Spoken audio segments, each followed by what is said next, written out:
Hey everyone, एक बार फिर से आपका स्वागत है आपके अपने यूट्यूब चैनल दैट इज़ प्रभावी कंपटीशन हब। तो आज हम जो है नई यूनिट, नया टॉपिक, नया सब्जेक्ट शुरू करने वाले हैं। तो आज का हमारा जो सब्जेक्ट रहने वाला है, हमारी जो बुक, पहले तो मैं बताती हूँ बुक कौन से शुरू करने वाले हैं। वो है हमारी ल्यूसेंट की ऑब्जेक्टिव जनरल नॉलेज। ठीक है, इससे पहले जो है अरिहंत के भी आपको वीडियोस मिलेंगे चैनल के ऊपर। स्पीडी करंट अफेयर्स के जो टॉपिक है वो भी आपको चैनल पे मिलेंगे, तो आप जो है उनको जरूर देखिएगा। तो आज जो ल्यूसेंट के ऑब्जेक्टिव जनरल नॉलेज है वो हम शुरू करेंगे। तो देखिए, इसके अंदर वेरियस जो सब्जेक्ट्स आपके गिवन हैं, जैसे कि Indian history, Indian polity, Indian economy, geography, ecology and environment, physics, computer, chemistry, bio science and technology and miscellaneous.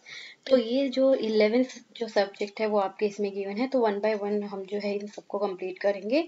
आज जो मैं आपको शुरू करवाने वाली हूँ वो हमारा क्या रहेगा टॉपिक, वो रहेगा आपका इंडियन इकोनॉमी। और देखिए, इंडियन इकोनॉमी में जो है ये सारे आपके टॉपिक्स हैं जो हम जो है इसमें कवर करते रहेंगे। तो चलिए हम इसे स्टार्ट करते हैं बिना कोई टाइम वेस्ट के। तो ये है हमारी इंडियन इकोनॉमी, जिसमें आपका फर्स्ट जो टॉपिक रहेगा वो है नेचर ऑफ इंडियन इकोनॉमी। तो इसके जो क्वेश्चंस हैं हम इनको डिस्कस करेंगे। तो चलिए देखते हैं ये जो क्वेश्चंस हैं इनके आंसर्स के साथ।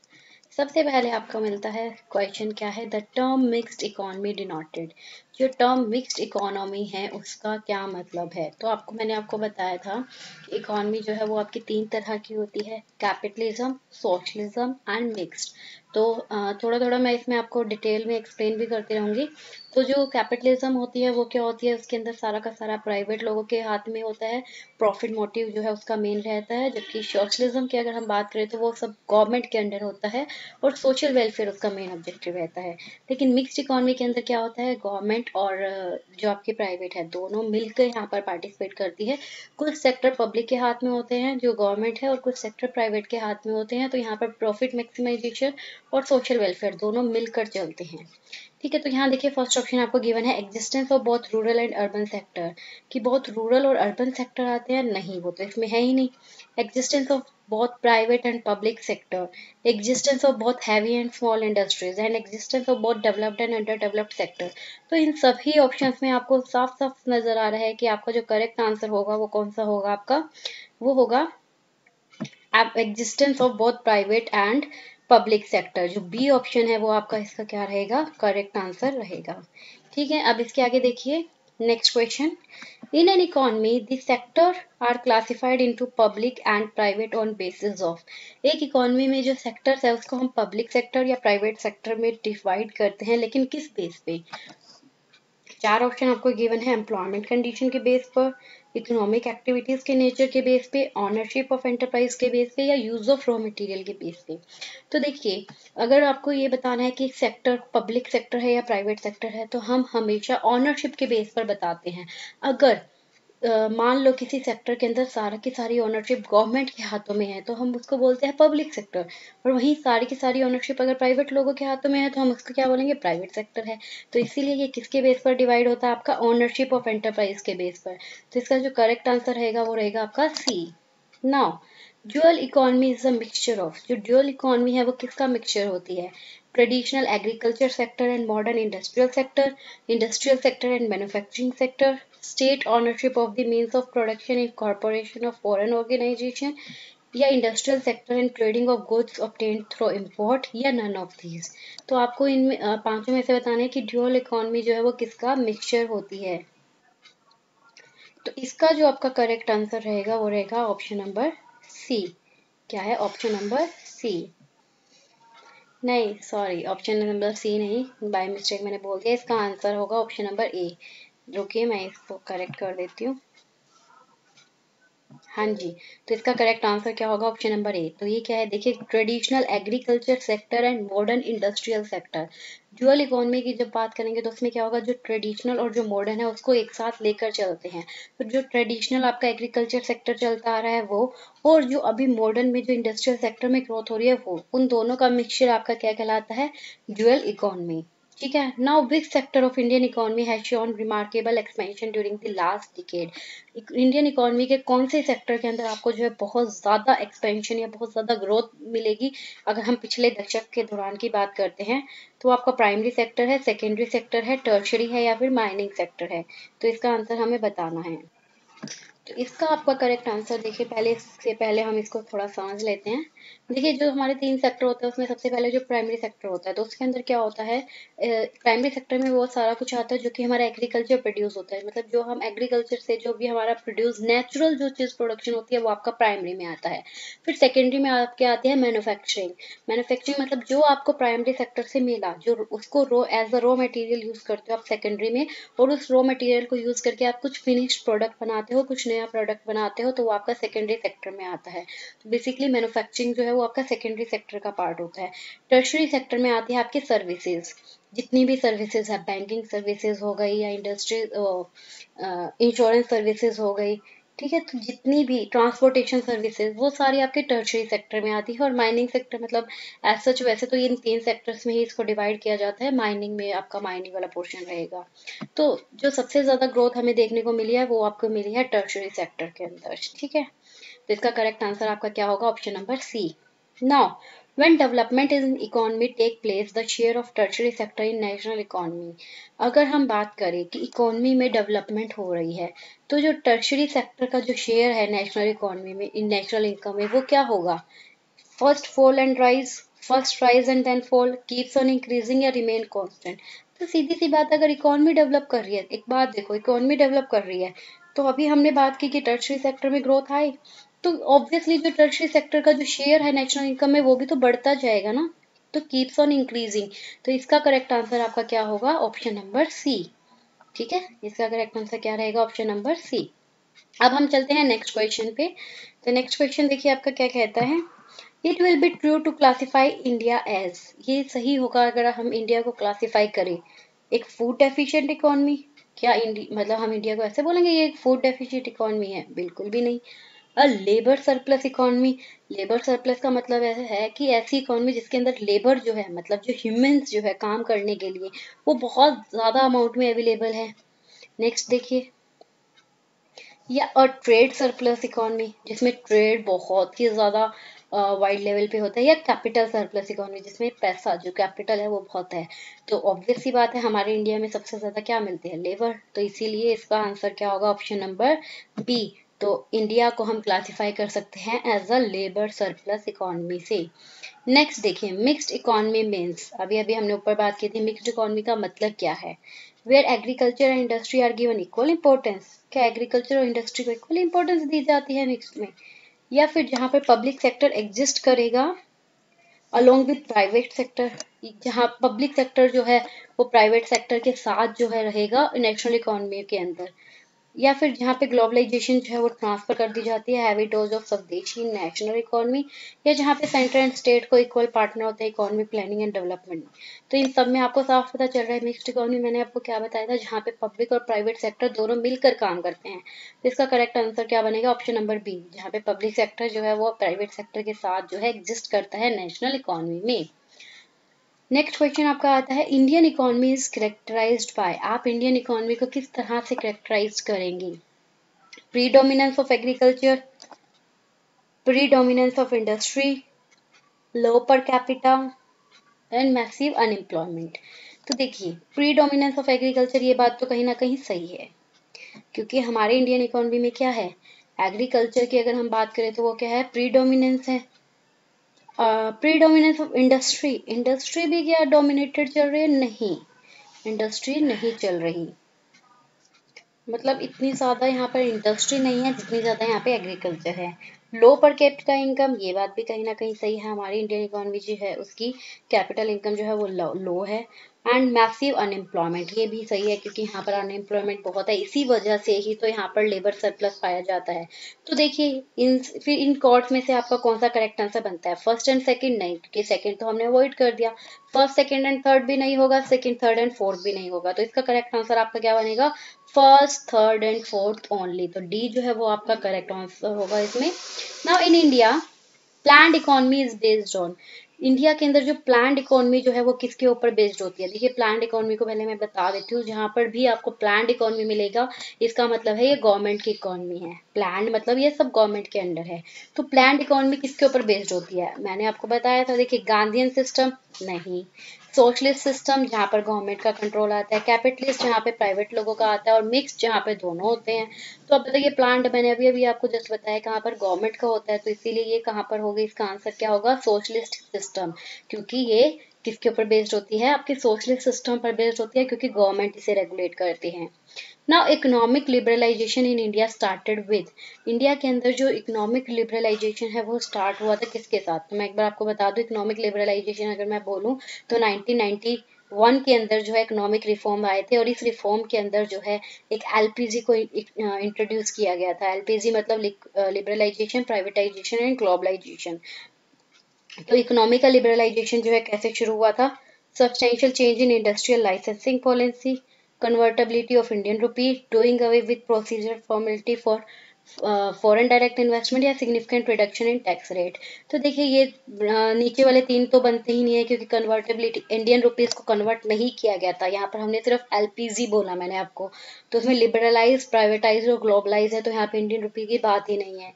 कोई फॉरेन के साथ भी इसमें नहीं था, फॉर्मेलिटीज नहीं थी। हाँ, फॉरेन के साथ सिर्फ ट्रेड बढ़ाया गया था, कोई टैक्स रेट कम नहीं हुई थी। तो इसका करेक्ट आंसर आपका क्या बनता है? बनता है ऑप्शन नंबर ए, जिसमें क्या हुआ था, इंडस्ट्रियल लाइसेंसिंग पॉलिसी जो है उसके अंदर चेंज किया गया था। क्योंकि पहले क्या हुआ था, इंडस्ट्रीज जो है जब कोई भी इंडस्ट्री स्टैब्लिश करनी है तो उसके लिए आपको बहुत सारी फॉर्मेलिटीज करनी पड़ती थी, लाइसेंस लेना पड़ता था, ये करना वो करना, तो इसलिए इसको चेंज कर दिया गया। अब नेक्स्ट जो आपका टॉपिक आता है वो क्या, आपका नेशनल इनकम इन इंडिया। तो देखिए हम इसको शुरू करते हैं। हाँ जी, तो देखिए, a firm sell new shares worth 1000 direct to individual, this transaction will cause. एक फर्म जो है वो क्या करती है, नए शेयर्स जो है जो कि 1000 रुपए के है वो डायरेक्टली इंडिविजुअल्स को क्या कर देती है, बेच देती है। तो ये ट्रांजेक्शन जो है इससे क्या होगा? क्या आपका ग्रोस नेशनल प्रोडक्ट जो है वो 1000 रुपए से बढ़ेगा, या ग्रॉस डोमेस्टिक प्रोडक्ट 1000 रुपए से बढ़ेगा, या नेशनल इनकम जो है वो आपकी 1000 रुपए से बढ़ेगी, या फिर ग्रॉस नेशनल प्रोडक्ट के ऊपर आपका जो है कोई भी इम्पैक्ट ही नहीं पड़ेगा? तो देखिए सिंपल सी बात है, अगर एक फर्म ने नए शेयर्स बेच दिए 1000 रुपए के इंडिविजुअल्स को, ठीक है, तो लेकिन ये ट्रांजेक्शन तो क्या है, आपकी पहले भी तो रिकॉर्ड हो गई होगी ना, तो इसको फिर दोबारा से हम क्यों रिकॉर्ड करेंगे? तो इसका यहाँ पर जो है ग्रॉस नेशनल प्रोडक्ट पे कोई भी इम्पैक्ट पड़ेगा ही नहीं। तो इसका जो करेक्ट आंसर आपका होगा वो क्या होगा? Option number D. सेकेंड आता है आपका, which is not included in the private income rising in a country. इनमें से कौन सा जो है वो इंक्लूड नहीं होता, प्राइवेट इनकम जो कंट्री में अराइज होती है? तो देखिए, factor income from net domestic product, net factor income from abroad, current transfer from government, या current payment on foreign loan. तो मैं आपको बताऊं, जब भी प्राइवेट इनकम अगर किसी कंट्री में अराइज होती है तो उसके अंदर जो फॉरेन लोन है वो आपके करंट पेमेंट जो है फॉरेन लोन की वो कभी भी नहीं आते। बाकी जो आपका फैक्टर इनकम जो है नेट डोमेस्टिक प्रोडक्ट वो आएगा, फिर net factor income from abroad भी आएगा, करंट ट्रांसफर फ्रॉम गवर्नमेंट भी आएगा, बट जो डी है वो कभी भी आपका इंक्लूड नहीं होगा। इसके बाद में देखिए, in India agriculture income is calculated by, India में जो एग्रीकल्चर इनकम जो है उसे किससे कैलकुलेट किया जाता है? तो इसके ऑप्शन है output method, input method, expenditure method, या कमोडिटी फ्लो मेथड। तो आपका इसका करेक्ट आंसर होगा आपका आउटपुट मेथड, क्योंकि जो एग्रीकल्चर इनकम की जब भी हम बात करेंगे तो आउटपुट मेथड जो है वो सबसे डायरेक्ट मेथड होता है एग्रीकल्चर इनकम निकालने के लिए।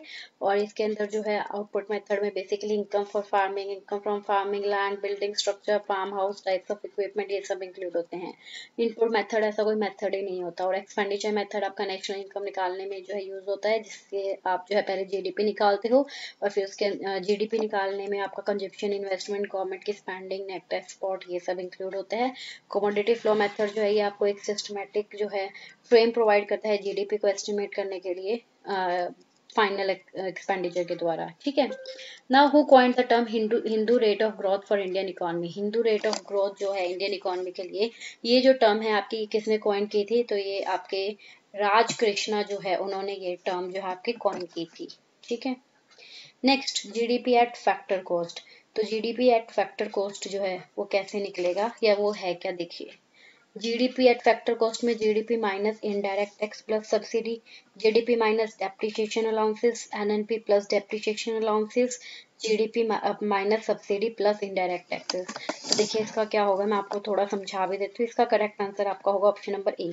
जीडीपी जो एट फैक्टर कॉस्ट जब भी निकालना होता है तो क्या करते हैं, जो आपका जीडीपी एट एमपी निकल, शुरू में जब भी आप कोई भी मेथड से अगर निकालते हो तो आपका क्या निकल के आता है आपके सामने, जीडीपी एट एमपी, मतलब gross domestic product at market price पर है।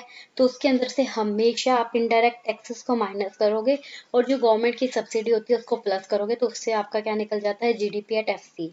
फिर जो बी ऑप्शन उसने दे रखा है जीएनपी माइनस डेप्रिसिएशन, तो जब अगर कभी भी डेप्रिसिएशन माइनस होता है ना जीएनपी से अगर करेंगे तो आपका एनएनपी निकलेगा उससे, मतलब ग्रॉस में से अगर डेप्रिसिएशन माइनस करते हो तो नेट निकलता है, और एनएनपी में डेप्रिसिएशन ऐड करोगे तो फिर वही आपका जीएनपी बन जाएगा।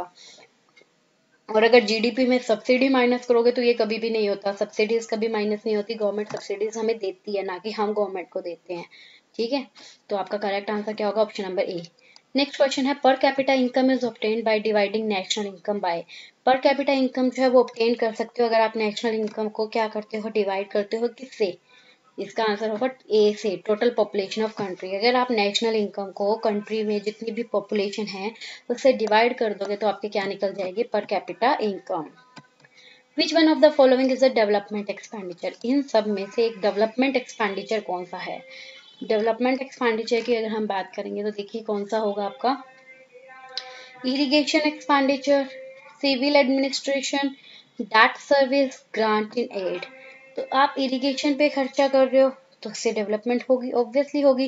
जितनी अच्छी इरिगेशन फैसिलिटी होगी तो ग्रोथ अच्छी होगी, क्रॉप्स अच्छी होगी, आपकी क्रॉप्स अच्छी है तो आप अच्छा सेल कर पाओगे, इकोनॉमी की ग्रोथ भी कर पाओगे।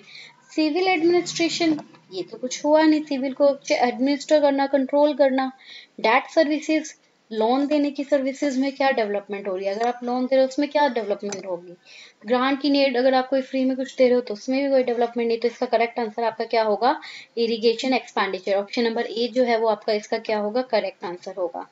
नेक्स्ट क्वेश्चन देखते हैं अभी, GDP is defined as the value of.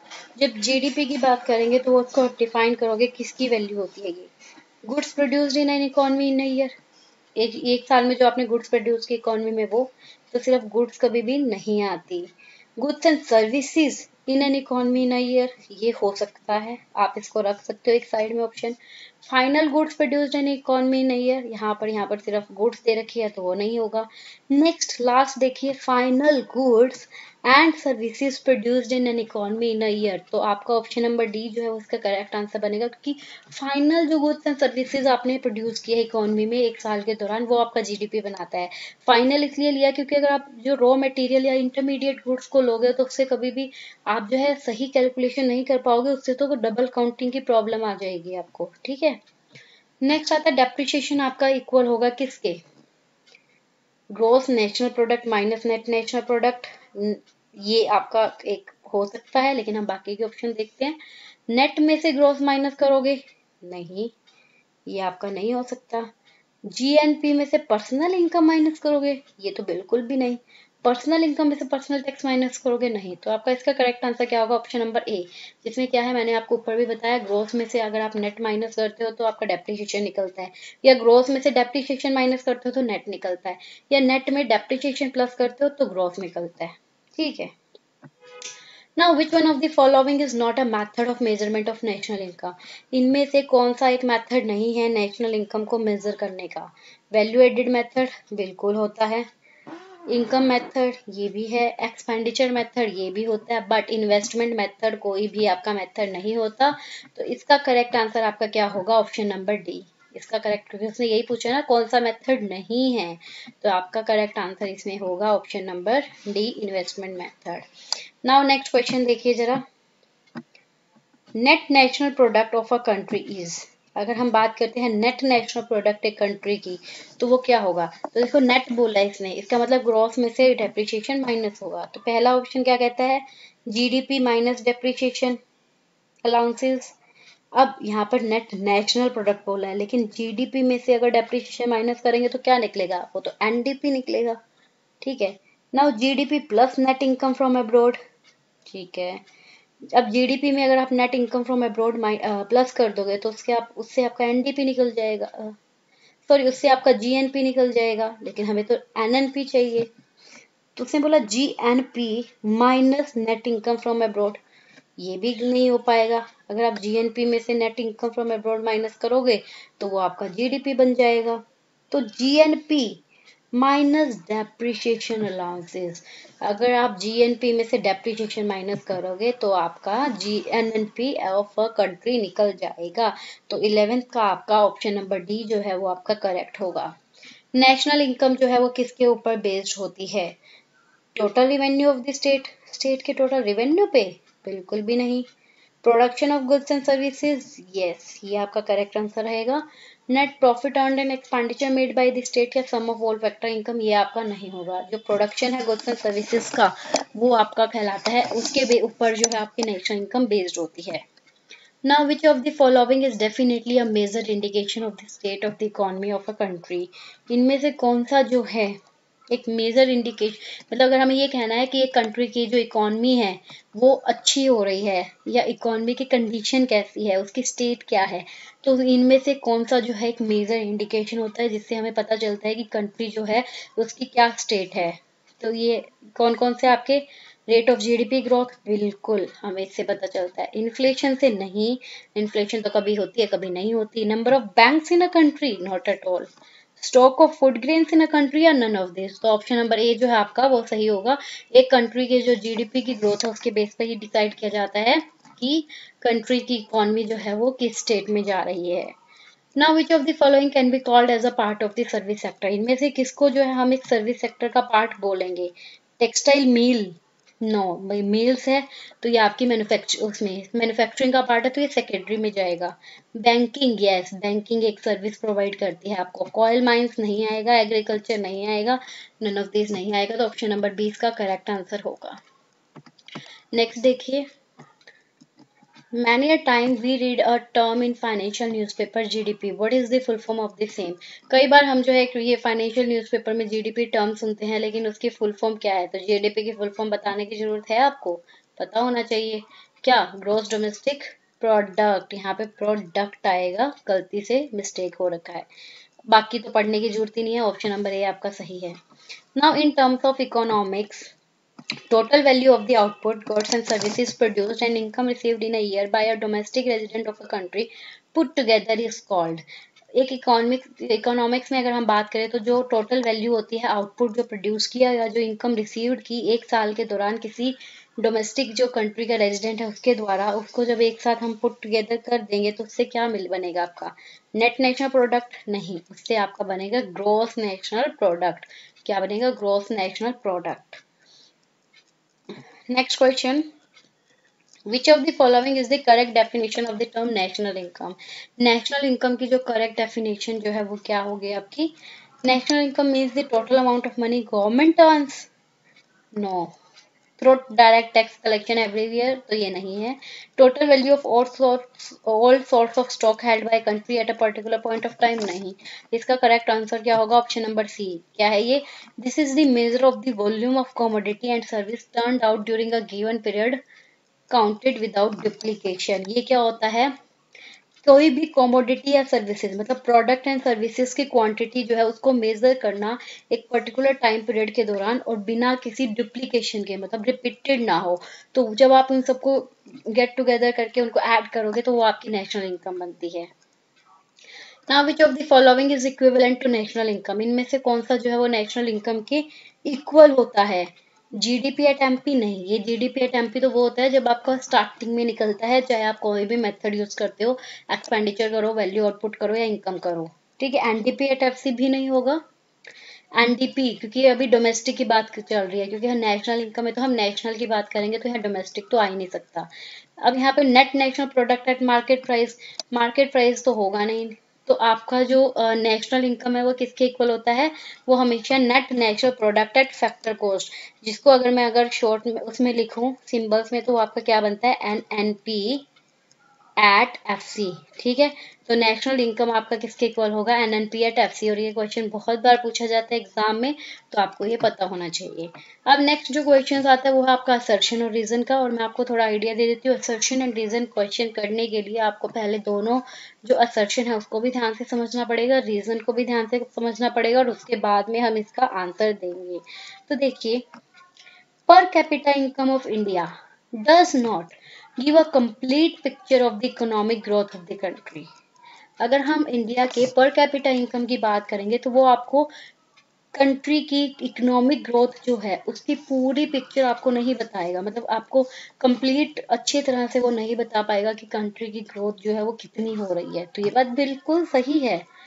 एक फैक्टर से तो आप डिसाइड नहीं कर सकते ना, से वो भी पर कैपिटा इनकम के बेस पे। तो ठीक है। नेक्स्ट, पर capita income of a country is not independent of the size of its population. जो पर कैपिटा इनकम जो है कंट्री की, वो कभी भी इंडिपेंडेंट नहीं होती। इंडिपेंडेंट का मतलब है कि वो हमेशा उसके जो पॉपुलेशन का साइज है उस पर डिपेंड करती है। ये बात भी बिल्कुल सही है, क्योंकि आपको अभी हमने पीछे पढ़ा था पर कैपिटा इनकम कैसे निकलेगी। नेशनल इनकम को जब आप पॉपुलेशन से डिवाइड करोगे तभी तो पर कैपिटा इनकम निकलेगी, तो वो हमेशा डिपेंड करती है उससे। ठीक है। तो ये बात भी आपकी बिल्कुल सही बोली है उसने, मतलब असर्शन एंड रीजन दोनों सही है। लेकिन क्या असर्शन और रीजन आपस में लिंक कर रहे हैं? असर्शन में तो बोल रहा है कि इकोनॉमिक ग्रोथ जो है वो पूरी तरह से जो है वो नहीं बता पाता, और दूसरे में बोल रहा है कि जो पर कैपिटा इनकम जो है वो उस पर डिपेंड नहीं कर, उस पर डिपेंड करता है। तो दोनों बातें अलग अलग है, दोनों का कहीं पे लिंक भी नहीं है। तो इसका करेक्ट आंसर क्या होगा कि both A and R are true, जो ऑप्शन नंबर बी है ये इसका करेक्ट आंसर होगा। वो क्या है, रुकिए जरा, yes, both A and R true, मतलब असर्शन एंड रीजन दोनों सही है, लेकिन जो रीजन जो है वो उसकी करेक्ट एक्सप्लेनेशन नहीं है असर्शन की, तो बी इसका करेक्ट आंसर होगा। Next question, which sector of Indian economy contribute largest to the gross national product. कौन सा सेक्टर सबसे ज्यादा जो है वो कंट्रीब्यूट करता है ग्रोथ नेशनल प्रोडक्ट में? तो हमने अभी अभी पढ़ा था पीछे भी कि जो सर्विस सेक्टर है वो बहुत ज्यादा ग्रोथ कर रहा है, इसीलिए टर्शियरी सेक्टर जो है इसका करेक्ट आंसर होगा। National income estimate in India are prepared by, जो नेशनल इनकम एस्टिमेट है इंडिया में वो कौन प्रिपेयर करता है? Planning commission? नहीं। Reserve Bank of India? No. ये आपका कौन करता है? Central statistical organisation. कौन करता है? Central statistical organisation. Now per capita income of a country derived from, जो पर कैपिटा इनकम जो है कंट्री की वो किससे डिराइव्ड होती है? अब हमने अभी ऊपर भी पढ़ा है, किससे? नेशनल इनकम से और पॉपुलेशन से, दोनों से, क्योंकि नेशनल इनकम को डिवाइड किया जाता है पॉपुलेशन से। ठीक है ना। Now the main source of national income in India is, India के अंदर जो नेशनल इनकम का मेन सोर्स जो है वो कहाँ है, कहाँ से होता है? सर्विस सेक्टर से। कहाँ से है वो? सर्विस सेक्टर से इंडिया का जो है नेशनल इनकम का मेन सोर्स है। अब चलिए नेक्स्ट क्वेश्चन पे। Base year for computation of national income in India is, national income जो है इंडिया में कंप्यूट करने के लिए बेस ईयर कौन सा चलता आ रहा है आपका? 1990 to 91, 1993 to 94, 1999 to 2000 and 2000 to 2001। तो आपका इसका करेक्ट आंसर क्या होगा? इसका होगा 1993 to 94। क्या रहेगा इसका correct answer? Option number B. Next, in India Hindu rate of growth is associated with which of the following. India के अंदर जब हम हिंदू रेट ऑफ ग्रोथ की बात करें तो वो जो है किससे रिलेट करता है? तो हिंदू रेट ऑफ ग्रोथ हमेशा बर्थ रेट से जो है आपका इन्फ्लुएंस होता है, बर्थ रेट से डिपेंड करता है। नेक्स्ट देखिए, जस्ट अ मिनट, मैंने इसका आंसर गलत बोल दिया है। एक्चुअली में इसका करेक्ट आंसर क्या होगा, इंडिया में हिंदू रेट ऑफ ग्रोथ जो है वो एसोसिएट करता है आपका नेशनल इनकम से। किससे? नेशनल इनकम से। ठीक है। तो नेशनल इनकम अगर बढ़ती जाएगी तो हिंदू रेट जो है ग्रोथ में हिंदू की जो ग्रोथ रेट है वो भी बढ़ती जाएगी। Now which one of the following is not an example of economic overheads, इनमें से कौन सा जो है इकोनॉमिक ओवरहेड्स का एग्जांपल नहीं है? स्कूल्स है, sanitary facility, roads and railway, या कॉयल माइंस। तो इसमें आपका करेक्ट आंसर होगा कॉयल माइंस। ये जो है आपका इकोनॉमिक ओवरहेड का आपका एग्जांपल नहीं है। अब नेक्स्ट क्वेश्चन देखते हैं। तो नेक्स्ट देखिए जरा आपका 27 क्वेश्चन क्या कहता है। In India service sector include, India में के जो सर्विस सेक्टर है उसमें क्या इंक्लूड होता है। माइनिंग एंड क्वेरी नहीं। ट्रांसपोर्ट एंड कम्युनिकेशन यस, क्योंकि ये दोनों ही सर्विस है। होटल्स यस, होटल भी एक सर्विस प्रोवाइड करता है। या फॉरेस्ट्री एंड फिशिंग नहीं। तो इसका करेक्ट आंसर क्या होगा, सेकंड एंड थर्ड। तो आपका जो बी ऑप्शन जो है वो आपका क्या है, इसका करेक्ट आंसर रहेगा। इसके बाद जो नेक्स्ट क्वेश्चन आता है वो देखिए जरा। In India territory sector include, जो टेरिटरी सेक्टर है जिसको मैं बोलूंगी टर्शरी सेक्टर, मतलब जिसको मैं कहूंगी सर्विस सेक्टर, उसके अंदर क्या चीज इंक्लूड होती है। ट्रेड एंड ट्रांसपोर्ट बिल्कुल, क्योंकि ये दोनों ही आपकी क्या है, सर्विसेज है। फाइनेंस एंड रियल एस्टेट ये भी सर्विस देते हैं, लेकिन फॉरेस्ट्री एंड फिशिंग की कोई सर्विस नहीं होती। तो फर्स्ट एंड सेकंड की अगर मैं बात करूँ तो ऑप्शन नंबर बी जो है वो आपका क्या होगा, इसका करेक्ट आंसर होगा। आगे देखिए, Hindu rate of growth refer to the rate of growth of. अगर हम हिंदू रेट ऑफ ग्रोथ की बात करें तो अगर हिंदू रेट ऑफ ग्रोथ बढ़ेगी तो उससे किसकी ग्रोथ होगी, उससे आपकी जीडीपी की ग्रोथ होगी। किससे, किसकी, जीडीपी मतलब gross domestic product. Next, we had estimated national income in India first. हमने जो नेशनल इनकम जो है इंडिया में पहली बार एस्टिमेट जो है की थी, किसने, जो पहली बार एस्टिमेट की थी वो किसने की थी, तो वो आपकी की थी दादा भाई नारोजी। किसने, दादा भाई नारोजी ने पहली बार एस्टिमेट की थी। नेक्स्ट देखिए जरा, who wrote a book describing the theory of economic drain of India during British rule. किसने जो है ये बुक लिखी थी जो कि ये डिस्क्राइब करती है इकोनॉमिक ड्रेन की थ्योरी इंडिया में ब्रिटिश रूल के दौरान। तो ये बुक आपकी लिखी थी दादा भाई नारोजी ने ही। किसने, दादा भाई नारोजी ने। Next, as the economy developed, जैसे इकोनॉमिक बढ़े डेवलप करेगी तो जो टर्शरी सेक्टर का जो शेयर है जीडीपी के अंदर वो क्या करेगा, वो भी बढ़ेगा। तो बढ़ेगा तो मतलब ऑप्शन नंबर सी इसका करेक्ट आंसर होगा। Now national income of a countries, एक कंट्री की जो नेशनल इनकम है वो क्या होती है, गवर्नमेंट की एनुअल रेवेन्यू नहीं। Sum total of factor income yes. Surplus of public sector undertaking नहीं। एक्सपोर्ट माइनस इंपोर्ट नहीं। तो इसके अकॉर्डिंग इस क्वेश्चन का आंसर क्या होगा, ऑप्शन नंबर बी। तो 33 का क्या आएगा, ऑप्शन नंबर बी। ठीक है। Next, in an open economy national income of the economy is. अगर हम एक ओपन इकोनॉमी की बात करेंगे तो नेशनल इनकम जो है इकोनॉमी की वो क्या है, सी कंजप्शन को डिनोट करेगा, आई इन्वेस्टमेंट को, जी गवर्नमेंट एक्सपेंडिचर को, X total export and M total import. तो बताइए इन ऑप्शन में से जो अभी दिखेंगे आपको अपनी स्क्रीन पे। तो टोटल, तो नेशनल इनकम जो है वो क्या होगी आपकी, consumption plus investment plus government plus net export, लेकिन यहाँ पर तो सिर्फ एक्स दे रखा है। ठीक है, investment plus government minus X plus M, ये भी नहीं। इसका करेक्ट आंसर क्या होगा, ऑप्शन नंबर सी, जो कि क्या कहता है, consumption plus investment minus government expenditure plus में नेट एक्सपोर्ट। ये आपका जो है इसका करेक्ट फॉर्मूला निकलता है। आगे देखिए, New GDP series released by the CSO in February 1999 is with reference to the base price of। जो न्यू सीरीज जो है CSO के द्वारा फरवरी 1999 में, वो किस रेफरेंस में है, किसके, कौन से बेस प्राइस के, तो है आपके 1993 टू 94 वाले बेस प्राइस के रेफरेंस में। Per capita income in India was ₹20 in 1867 to 68।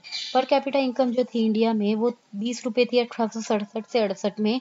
वो सबसे पहले असरटेन की गई थी किसके द्वारा, दादा भाई नारोजी के द्वारा। किसके द्वारा, दादा भाई नारोजी।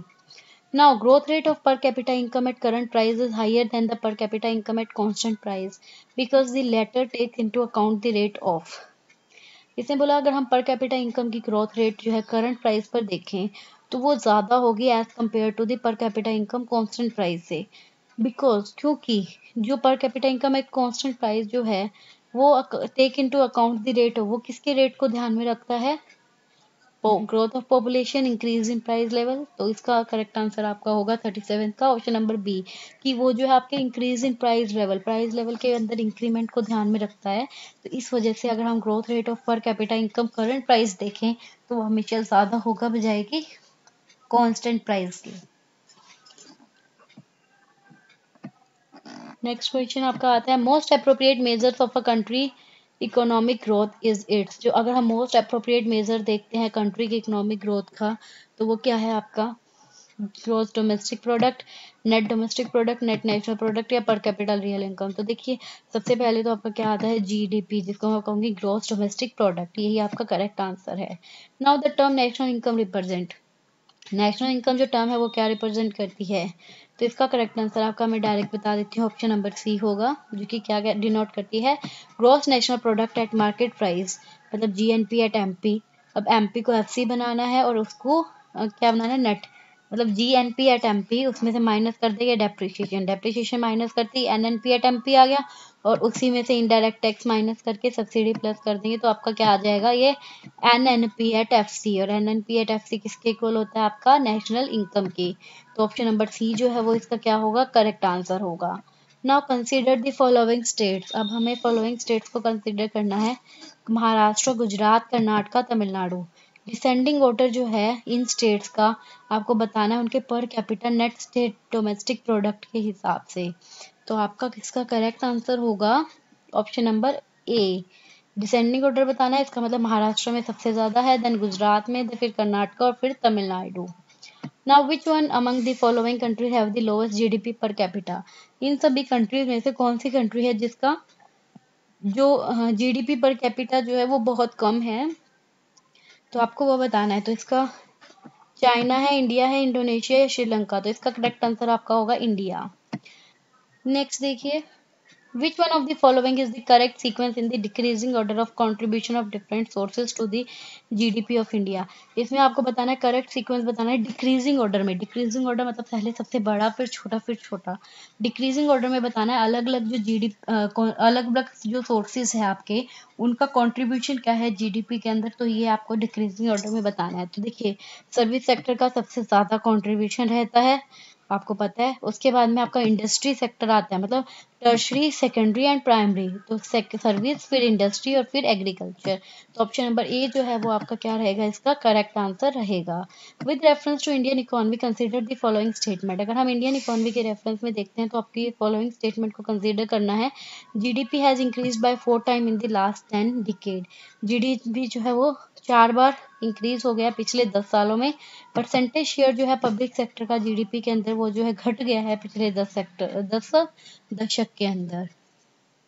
ठीक है, आपको बताना इनमें से कौन सी स्टेटमेंट करेक्ट है, तो देखो सबसे पहले सेकंड तो करेक्ट हो नहीं सकती, क्योंकि पब्लिक सेक्टर का जो परसेंटेज शेयर है ना जीडीपी में वो लास्ट 10 ईयर से घट रहा है, नहीं वो बढ़ रहा है। ठीक है, now GDP has increase by 4 times in the last decade, ये भी गलत है, क्या 10 सालों में जीडीपी जो है वो 4 टाइम्स बढ़ गया है, नहीं ये भी गलत है। तो इसका आंसर क्या आएगा ऑप्शन नंबर डी, जो कि क्या है नीदर वन नॉर टू, क्या रहेगा नीदर वन नॉर टू। अब आगे चलते हैं इस क्वेश्चन को, under which of the following circumstance में कैपिटल गेन अराइज, इनमें से कौन से सर्कमस्टांसेस में जो कैपिटल गेन जो है वो अराइज हो सकता है, अगर product in the sale of a product, product की सेल के अंदर अगर इंक्रीज हो जाए तो, या फिर natural increase in the value of the property on, तो ये इससे आपका क्या है कैपिटल गेन होगा। अगर आपने कोई प्रॉपर्टी खरीद ली और नेचुरली वो क्या हो गया उसके इंक्रीमेंट हो गई उसकी वैल्यू में, तो इट्स मीन्स आपको कैपिटल गेन हो रहा है। ठीक है, ये तो मतलब आएगा। इसके बाद में देखिए, when you purchase painting and there is a growth in its value due to increase in its popularity, ये इससे भी आपको कैपिटल गेन हो सकता है। आपने एक पेंटिंग खरीदी एंड उसकी ग्रोथ हो रही है उसकी वैल्यू में, उसकी पॉपुलैरिटी बढ़ने के साथ साथ, तो इसका करेक्ट आंसर क्या होगा आपका second and third only. Now in India the overall index of industrial production, the indices of 8 core industries have a combined weight of 37.90%. Which one of the following are among those 8 core industries? तो ये क्या आएगा 45th का आपका, ये होगा आपका, देखिए ऑप्शंस,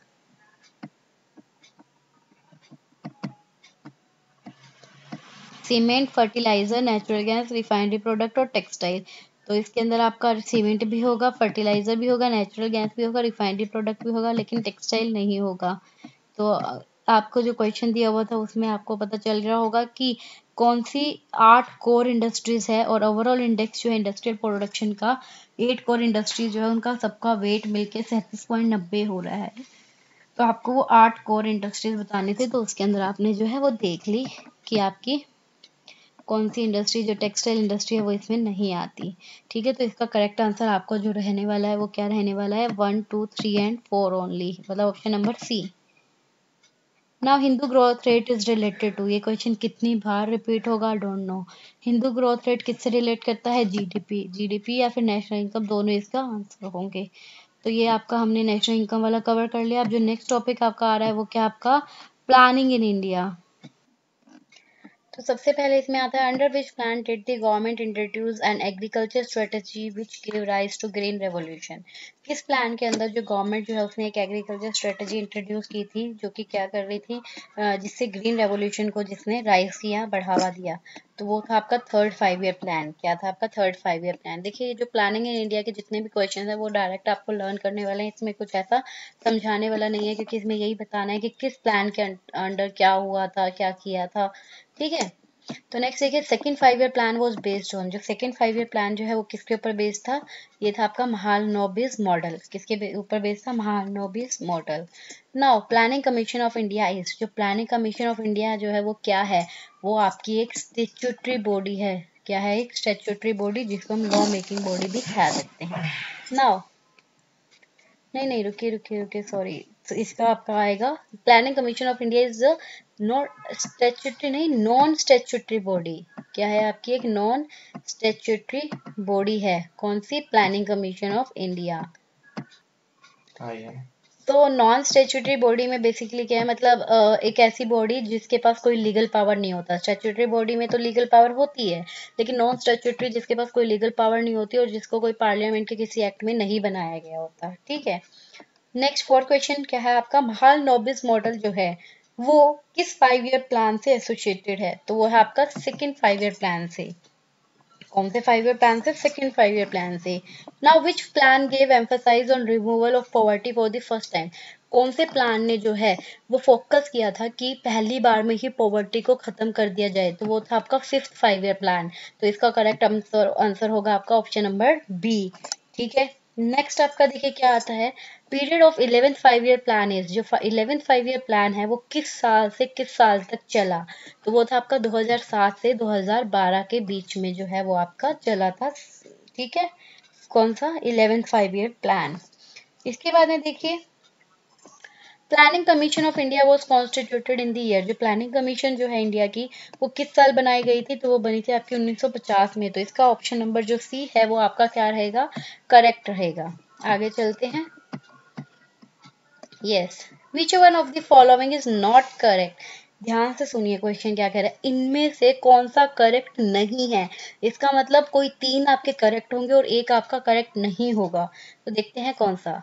पहला, फर्स्ट 5 ईयर प्लान 1951 टू 56, ये बिल्कुल सही है आपका। सेकेंड 5 ईयर प्लान 56 टू 61, ये भी सही है आपका। थर्ड 5 ईयर प्लान 1961 टू 66, ये भी सही है।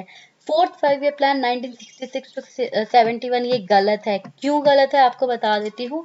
थर्ड 5 ईयर प्लान के बाद में जो है एक एनुअल प्लान आया था, जो कि 1966 टू 69 जो है वो आपका एनुअल प्लान था। उसके अंदर आपका फोर्थ 5 ईयर प्लान नहीं आया, और ये जो 3 साल का गैप था इसके बाद में फिर आपका जो है फोर्थ 5 ईयर प्लान आया था। और स्टार्टिंग ये यही प्लान है, और एक और आपका आगे प्लान आएगा जिसके जिन दोनों के बीच में जो है गैप रहा। बाकी किसी भी प्लान के बीच में कोई भी गैप नहीं था। तो इसीलिए ये जो है आपका ऑप्शन नंबर डी जो है इसका आंसर होगा, ये आपका सही नहीं है, क्योंकि 66 टू 69 तो जो है वो ब्रेक आया था, गैप आया था। Now, in the post-independence period, economic reforms were first introduced in India under। अगर हम post independence period की बात करें, तो जो economic reforms जो है वो सबसे पहले इंडिया में कब इंट्रोड्यूस्ड हुए थे, तो वो आपके 1990 और 91 के अराउंड हुए थे। मैंने आपको अभी पीछे डिस्कस भी किया था। तो आपका इसका करेक्ट आंसर क्या होगा, ये पर पीवी नरसिम्हा राव की गवर्नमेंट के अंडर 1990 में इंट्रोड्यूस्ड हुए थे, और फाइनली 1991 में इनको लागू कर दिया गया था, और इसी के अंदर ही आपकी जो एलपीजी है वो आई थी। Now only one of the following can be the ex officio chairman of the planning commission. देखिए इनमें से कोई एक ही जो है वो क्या है, प्लानिंग कमीशन का एक्स ऑफिशियो चेयरमैन रहा है। तो आपको बताना है कि वो क्या है, वो कौन है। क्या वो minister for planning and development होगा, या वो होम मिनिस्टर, या प्राइम मिनिस्टर, या फाइनेंस मिनिस्टर। तो जो प्राइम मिनिस्टर जो है वो आपके एक्स ऑफिशियो चेयरमैन होते हैं प्लानिंग कमीशन के। ठीक है, अब चलिए next. Which of the following is an extra constitutional and non statutory body. इनमें से कौन सी एक एक्स्ट्रा कॉन्स्टिट्यूशनल और नॉन स्टैट्यूटरी बॉडी है। तो अभी अभी हमने डिस्कस किया था नॉन स्टैट्यूटरी बॉडी आपकी कौन सी है, प्लानिंग कमीशन, क्योंकि ये कोई भी पार्लियामेंट के किसी भी एक्ट में नहीं बनाई गई। Now a rolling plan refers to a plan which. Rolling plan जो है उसका मतलब क्या होता है, एक ऐसा प्लान जो कि क्या, इसका ऑप्शन नंबर आपका सी आएगा, जो कि क्या कर रहता है, चेंज करता है अपनी एलोकेशन और टारगेट्स को हर साल।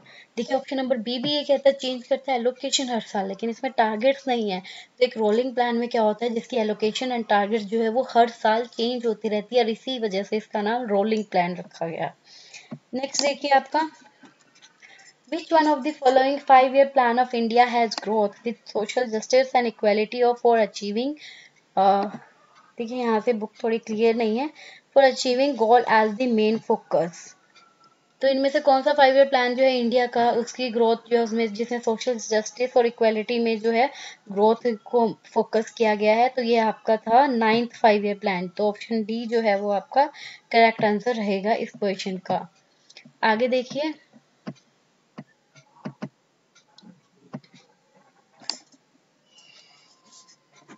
विच one of the following pair is not correctly match. इनमें से कौन सा जो पेयर है वो करेक्टली मैच नहीं है। फर्स्ट 5-year प्लान 1951 टू 56 सही है। थर्ड 5-year प्लान 61 टू 66 ये भी सही है। फिफ्थ 5-year प्लान 74 टू 79 ये भी सही है आपका।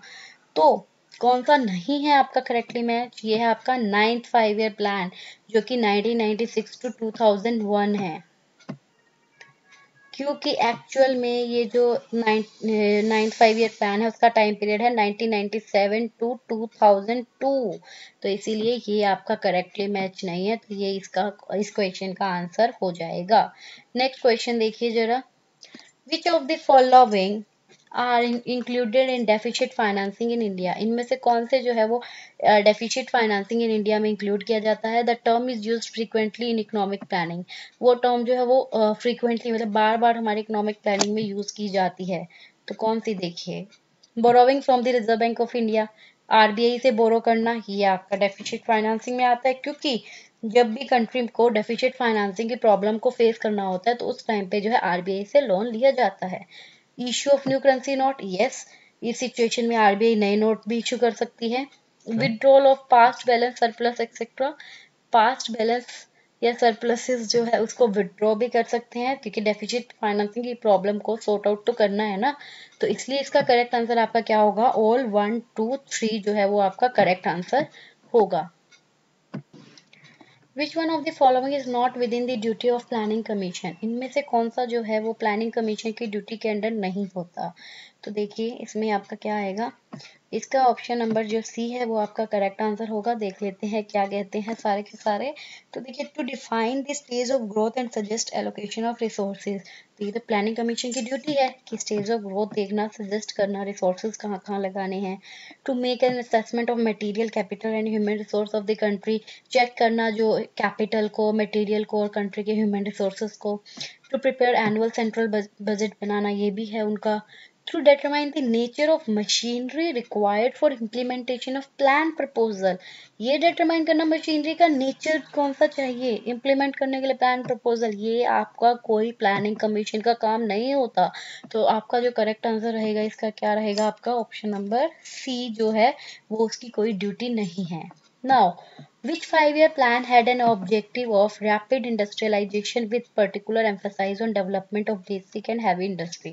कौन से 5-year प्लान जो है उसका ऑब्जेक्टिव क्या था, रैपिड इंडस्ट्रियलाइजेशन करना और पर्टिकुलरली फोकस करना किसके ऊपर, बेसिक और हैवी इंडस्ट्रीज की डेवलपमेंट के ऊपर। तो वो आपका सेकेंड 5-year प्लान का पर्पस था। Now which is the highest body that approve 5-year plan in the country. कौन सी हाईएस्ट बॉडी थी जिसने की 5-year प्लान को अप्रूव किया था कंट्री के अंदर, तो वो थे आपकी नेशनल डेवलपमेंट काउंसिल। तो इसका ऑप्शन नंबर डी जो है वो आपका करेक्ट रहेगा। नेक्स्ट देखिए, in India the concept of minimum needs and directed anti poverty programme were the innovation of. कि इंडिया के अंदर जो ये मिनिमम नीड्स और एंटी पॉवर्टी प्रोग्राम जो है ये कौन से प्लान के इनोवेशन थे, तो ये थे आपके 5th 5 ईयर प्लान के। तो ऑप्शन नंबर बी जो है वो आपका करेक्ट आंसर रहेगा। Now 9th plan in India cover the period of. जो 9th प्लान है इंडिया का वो कौन से पीरियड से कौन से पीरियड तक चला था, अभी हमने ऊपर देखा वो 1997 टू 2002 तक जो है वो चला था। उसके बाद में नेक्स्ट आता है आपका question, what is the 10th plan period. जो 10th प्लान है उसका पीरियड क्या रहा था, तो इसका आपका आंसर होगा ईयर 2002 टू 2007। ठीक है, ये क्या था आपका 10th 5 ईयर प्लान था। नेक्स्ट आता है आपका when was planning commission established. Planning commission established कब हुआ था, तो यहाँ इसका आंसर 15 मार्च 1950। कब हुआ था, 15 मार्च 1950। तो बी जो है इसका करेक्ट आंसर रहेगा। Economic planning is in. जो इकोनॉमिक प्लानिंग जो है वो किस में है, देखिए मैं आपको बता देती हूँ। हमारी जब कॉन्स्टिट्यूशन की बात करते हैं तो उसमें 3 लिस्ट आती है, यूनियन लिस्ट, स्टेट लिस्ट और कंकरेंट लिस्ट। ठीक है, यूनियन लिस्ट जो होती है जिसके अंदर सारे के सारे जो पावर सेंट्रल के पास होती है, स्टेट के अंदर सारी स्टेट के पास, और कंकरेंट जो है उसके अंदर दोनों के पास होती है। तो इकोनॉमिक प्लानिंग जो है वो एक कंकरेंट लिस्ट में आता है जिसमें यूनियन और स्टेट दोनों का जो है पार्टिसिपेशन रहता है। ठीक है, तो आपका करेक्ट आंसर इसका क्या होगा, concurrent list, option number C. Outline of second 5 year plan was made by. जो सेकेंड 5 ईयर प्लान जो है उसकी आउटलाइन जो है वो किसके द्वारा बनाई गई थी, वो आपके पीसी महलनोबिस, सॉरी महलनोबिस के द्वारा। किसके द्वारा, महलनोबिस के द्वारा जो है आपके सेकेंड 5 ईयर प्लान की आउटलाइन बनाई गई थी। इसके बाद में देखिए आपके कौन सा क्वेश्चन आता है, yes, NABARD was established in the. जो नाबार्ड जो है वो एस्टैब्लिश्ड कब हुआ था आपका, कौन से ईयर के अंदर हुआ था, तो आपका 6th 5 ईयर प्लान के अंदर हुआ था। तो ऑप्शन नंबर सी इसका करेक्ट रहेगा। Main objective of the 12th 5 year plan is. जो 12th 5 ईयर प्लान जो था उसका मेन ऑब्जेक्टिव क्या था, तो उसका मेन ऑब्जेक्टिव था faster, sustainable and more inclusive growth करना। कि जो ग्रोथ है वो फास्टर होनी चाहिए, सस्टेनेबल होनी चाहिए, ताकि फ्यूचर में भी होती रहे और ज्यादा इंक्लूसिव हो। तो ये आपका 12th 5 ईयर प्लान जो कि 2012 से 17 तक चला था। Now period of plan holiday in India was. जो प्लान हॉलीडे जो है इंडिया के अंदर उसका पीरियड क्या था, हमने अभी पहले भी बात की, वो आपका 1966 टू 69 रहा, जो कि आपका 3rd 5 ईयर प्लान और 4th 5 ईयर प्लान के बीच में गैप था। Rolling plan concept in national planning was introduced by.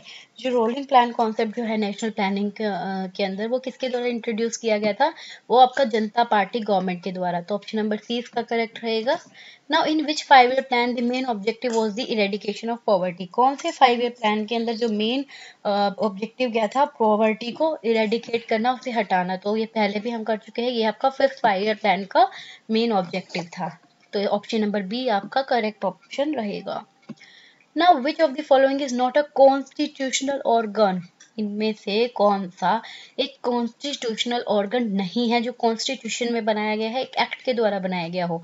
तो इलेक्शन कमीशन है, फाइनेंस कमीशन भी एक्ट बना हुआ है, इंटर स्टेट काउंसिल भी है। तो एक प्लानिंग कमीशन जो है वो एक आपका कॉन्स्टिट्यूशनल ऑर्गन नहीं है।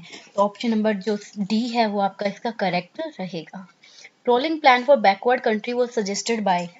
बैकवर्ड कंट्रीज के अंदर जो रोलिंग प्लान जो है वो किसके द्वारा सजेस्ट किया गया था, तो आपका गुन्नार मिर्दाल के द्वारा। किसके द्वारा, गुन्नार मिर्दल के द्वारा।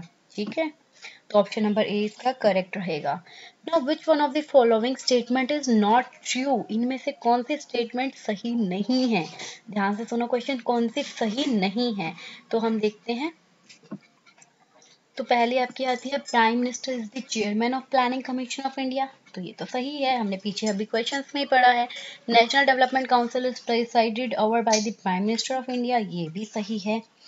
तो secretary of the planning commission is also the secretary of the national development council, तो ये भी आपकी सही है, क्योंकि जो प्लानिंग कमीशन की सेक्रेटरी है वही आपकी एनडीसी की सेक्रेटरी रहती है।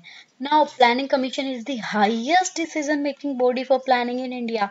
इंडिया में हाईएस्ट डिसीजन मेकिंग बॉडी होती है प्लानिंग के लिए, नहीं, क्योंकि आपको पता है नेशनल डेवलपमेंट काउंसिल कहाँ गई फिर।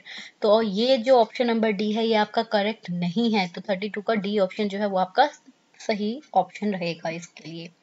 तो नेक्स्ट आपका आता है final authority in India to adopt the 5 year plan for the country vest in, जो फाइनल अथॉरिटी है इंडिया के अंदर जिसने 5 ईयर प्लान जो है कंट्री के लिए वेस्ट किया था, वो कौन सी थी आपकी? National development council.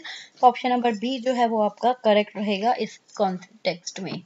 ना नेशनल डेवलपमेंट काउंसिल जो है वो क्या करती है, आपको मतलब ये बताना है। करेक्ट आंसर इनमें से क्या होगा?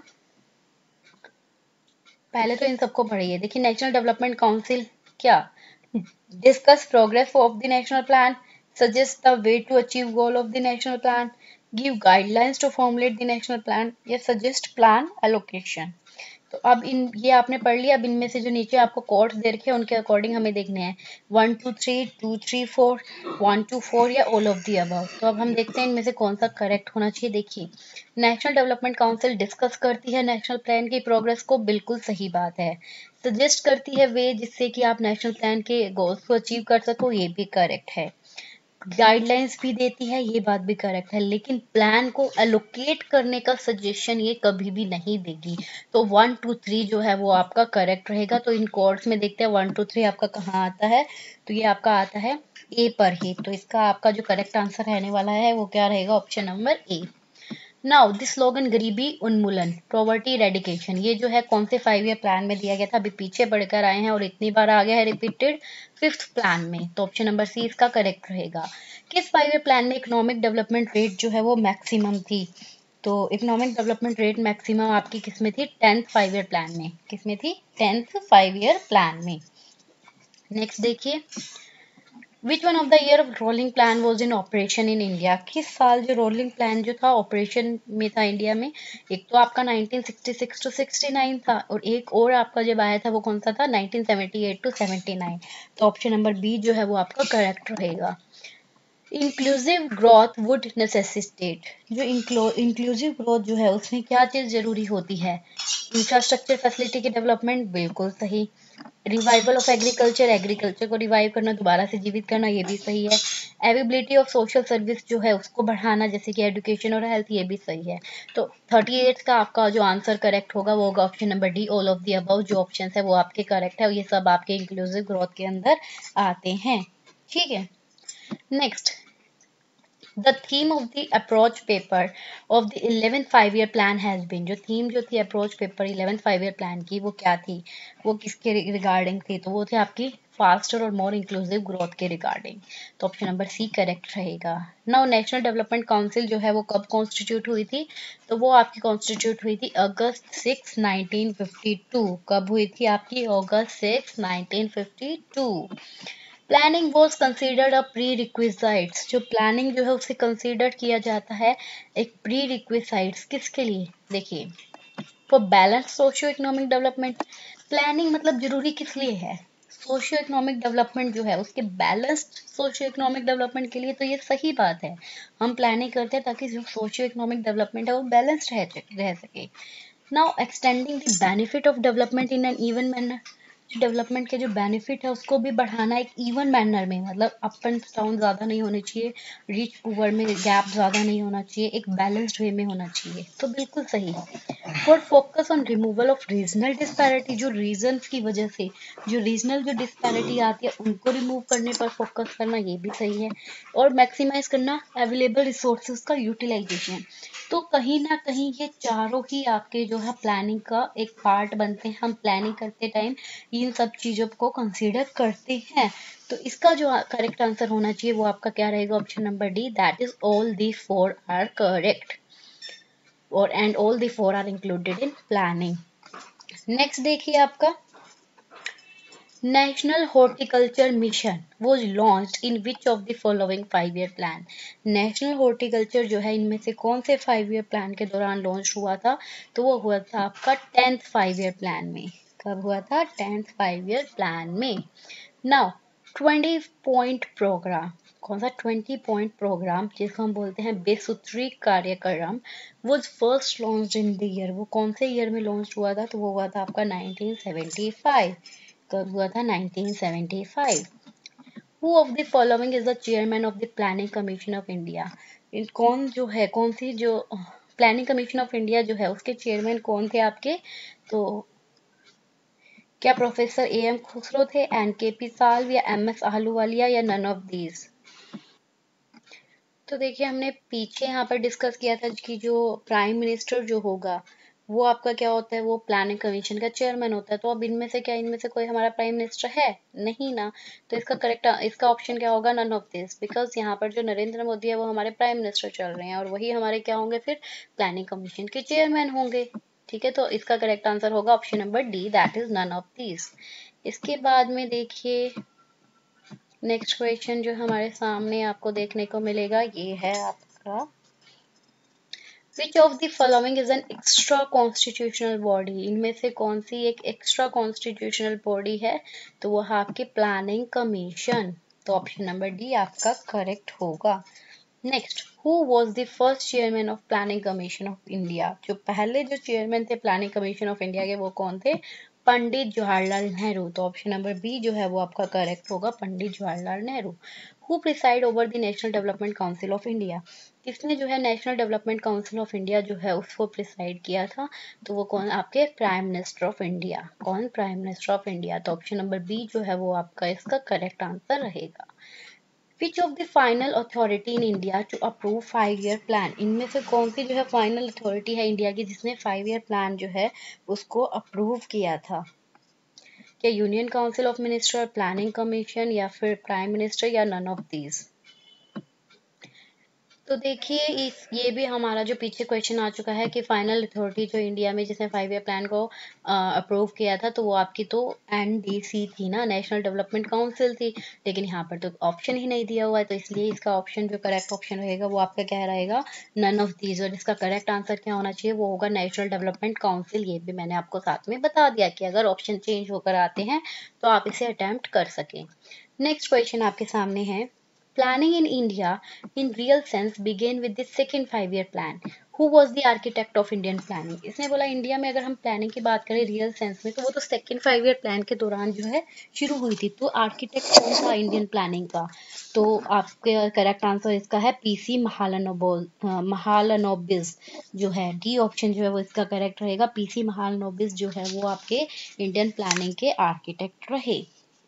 आगे देखिए next question, which of the following experience the fastest expansion during the plan in India, plan in India के दौरान इनमें से किसको जो है मतलब फास्टेस्ट एक्सपेंशन एक्सपीरियंस हुआ था, मतलब सबसे ज्यादा तो फास्टेस्ट जो ग्रोथ की अगर मैं बात करूँ तो इनमें से किस सेक्टर की जो है सबसे ज्यादा हुई थी प्लान्स के दौरान, एग्रीकल्चर, इंडस्ट्री, सर्विस, या नन ऑफ दिस। तो एज हमने ऊपर जो डिस्कस किया उसके अकॉर्डिंग भी आपका जो सर्विस सेक्टर जो है उसकी सबसे ज्यादा ग्रोथ जो है देखने को मिलेगी। तो ऑप्शन नंबर सी जो है आपका करेक्ट रहेगा। नेक्स्ट क्वेश्चन देखिए, whose name is associated with formulation of planning strategy in second 5 year plan, जब हम सेकेंड 5 ईयर प्लान की स्ट्रेटेजी को फॉर्मुलेट कर रहे थे, बना रहे थे, तो किसका नेम जो है साथ में एसोसिएटेड था, तो वो है आपका पीसी महालनोबिस, जिसका कंप्लीट नेम क्या है, प्रशांता चंद्र महालनोबिस। तो ऑप्शन नंबर सी जो है वो आपका इसका करेक्ट आंसर रहेगा। तो नेक्स्ट क्वेश्चन आपके सामने आता है, primary emphasize during second plan was laid on the development of, जो प्राइमरी एम्फेसाइज जो था सेकेंड प्लान के दौरान वो जो है किसकी डेवलपमेंट के ऊपर जो है बेसिकली फोकस था, तो वो आपका था बेसिक एंड की इंडस्ट्रीज पर। किस पर, बेसिक एंड की इंडस्ट्रीज पे। तो बी जो है वो आपका करेक्ट आंसर रहने वाला है इस क्वेश्चन का। नेक्स्ट क्वेश्चन आपके सामने आता है, देखिए, the iron and steel plants of Rourkela and Durgapur were conceived under the, जो आयरन एंड स्टील प्लांट जो है रुड़केला और दुर्गापुर के, वो जो है कौन से 5 ईयर प्लान के अंदर जो है कंसीव किए गए थे, तो वो आपके सेकेंड 5 ईयर प्लान के अंदर जो है वो आए थे। तो बी जो है आपका ऑप्शन करेक्ट रहेगा इस क्वेश्चन का। नेक्स्ट देखिए, national development council deal with, जो नेशनल डेवलपमेंट काउंसिल जो है वो किससे डील करती है, ऑब्वियसली 5 ईयर प्लान से। तो यहाँ देखिए क्या क्या ऑप्शन है, अप्रूवल ऑफ 5 ईयर प्लान, ये तो बिल्कुल सही बात है। डेवलपमेंट प्लान की प्रिपरेशन नहीं, rural development plan no, poverty alleviation programme no. तो आपका करेक्ट आंसर जो रहेगा इसमें वो रहेगा आपका option number A, that is approval of 5 year plan. Next question देखिए क्या है आपके सामने, the real introduction of decentralised planning in India was made for the first time during the, अगर हम डिसेंट्रलाइज्ड प्लानिंग इन इंडिया की जो real introduction जो है वो पहली बार किस दौरान हुई थी, तो वो पहली बार आपकी 9th प्लान के दौरान हुई थी। डिसेंट्रलाइज्ड प्लानिंग की इंट्रोडक्शन जो है पहली बार 9th प्लान के दौरान हुई थी। तो ऑप्शन नंबर सी जो है वो आपका इसका करेक्ट आंसर रहने वाला है। नेक्स्ट क्वेश्चन आपके सामने है, major emphasize in the first 5 year plan was, जो पहला 5 ईयर प्लान था उसमें सबसे मेजर एम्फेसाइज किस पर किया गया था? एग्रीकल्चर सेक्टर पे। किस पर? एग्रीकल्चर सेक्टर पे। तो ऑप्शन ए आपका करेक्ट रहेगा।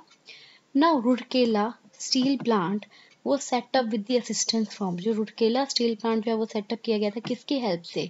तो वो आपकी वेस्ट जर्मनी। किसकी? West Germany. तो ऑप्शन नंबर बी आपका करेक्ट रहेगा। Next, planning commission was established in 1953। जो प्लानिंग कमीशन जो है वो 1950 में एस्टैब्लिश्ड हुआ था किसके थ्रू? तो वो आपका एक एग्जीक्यूटिव ऑर्डर के थ्रू जो है वो एस्टैब्लिश्ड हुआ था। कोई कॉन्स्टिट्यूशनल अमेंडमेंट नहीं हुई। पहली बात तो कॉन्स्टिट्यूशनल अमेंडमेंट हो ही नहीं सकती क्योंकि प्लानिंग कमीशन एक नॉन स्टैट्यूटरी बॉडी है। कोई सुप्रीम कोर्ट का ऑर्डर नहीं था बिकॉज ये लीगल तो है ही नहीं। डिसीजन पार्लियामेंट ने नहीं किया क्योंकि पार्लियामेंट के अंदर तो ये कोई लॉ ही पास नहीं हुआ। तो ये क्या है? एक एग्जीक्यूटिव ऑर्डर था आपका प्लानिंग कमीशन। इसके बाद में नेक्स्ट क्वेश्चन जो आपके सामने आता है वो क्या है, देखिए, during which 5 year plan was the emergency clamped, new election took place and the Janata party was elected. कौन से 5 ईयर प्लान के दौरान जो है इमरजेंसी क्लैम्प्ड हुई थी और नए इलेक्शन हुए थे और साथ साथ जो जनता पार्टी जो है वो इलेक्ट हुई थी? तो ये आपका फिफ्थ 5 ईयर प्लान के दौरान हुआ था, इसीलिए ऑप्शन सी जो है वो आपका इसका करेक्ट आंसर रहने वाला है। ठीक है, नेक्स्ट क्वेश्चन आता है आपके सामने, consider the following statement regarding Indian planning. Indian planning के रिगार्डिंग इन स्टेटमेंट को हम कंसीडर करते हैं और देखते हैं क्या है। पहले क्या है, second 5 year plan emphasize on the establishment of heavy industry. जो सेकंड 5 ईयर प्लान जो है वो आपका एम्फेसाइज कर रहा था हैवी इंडस्ट्रीज के एस्टैब्लिशमेंट में, तो सही बात है। Third 5 year plan introduce the concept of import substitution as a strategy for industrialisation. जो थर्ड 5 ईयर प्लान जो है उसने कॉन्सेप्ट लेकर आया था वो इम्पोर्ट सब्सटीट्यूशन का इंडस्ट्रियलाइजेशन की एक स्ट्रेटेजी के रूप में। तो इनमें से बताना है कौन सी जो स्टेटमेंट है आपकी करेक्ट है। तो दोनों ही आपकी करेक्ट है, तो इसीलिए ऑप्शन ए एंड बी, मतलब जो ऑप्शन सी होगा बोथ 1 एंड 2, ये आपका करेक्ट आंसर रहेगा इस क्वेश्चन का। नेक्स्ट देखिए आप, inclusive growth as enunciated in the 11th 5 year plan does not include one of the following। Inclusive growth जो है, जो 11th 5 year प्लान के दौरान अनाउंस की थी, तो वो इनमें इसमें क्या चीज़ इनमें से इंक्लूड नहीं होती? क्या चीज़ इसमें इंक्लूड नहीं होती? तो रिडक्शन ऑफ पॉवर्टी होती है, एम्प्लॉयमेंट अपॉर्चुनिटी को बढ़ाना ये भी होता है, जेंडर इनइक्वालिटी को कम करना ये भी होता है, लेकिन कैपिटल मार्केट को स्ट्रेंथ करना, कैपिटल मार्केट से तो इसका कोई लेना देना ही नहीं है। तो ये जो है ये आपकी इनकरेक्ट स्टेटमेंट है, या ये आपकी इंक्लूसिव ग्रोथ में इंक्लूड नहीं होती। तो इसीलिए ऑप्शन डी जो है वो आपका इस क्वेश्चन का करेक्ट आंसर रहने वाला है। अब चलते हैं नेक्स्ट क्वेश्चन के ऊपर। In the context of 5 year plan, a shift in the pattern of industrialization with lower emphasis on heavy industry and more infrastructure begins in। तो इसने बोला 5 year plan के दौरान आप जो है शिफ्ट हो गए इंडस्ट्रियलाइजेशन के पैटर्न पर और हैवी इंडस्ट्रीज पे कम फोकस करते हुए एंड इंफ्रास्ट्रक्चर के ऊपर जो है मूव कर रहे थे। तो वो कौन से 5 year प्लान में थे? तो देखो, ये आपका कौन से 5 year प्लान में था? 6th 5 year प्लान के अंदर जो है आपने हैवी इंडस्ट्रीज की बजाय इंडस्ट्रियलाइजेशन के ऊपर फोकस करना शुरू कर दिया और साथ साथ इंफ्रास्ट्रक्चर भी।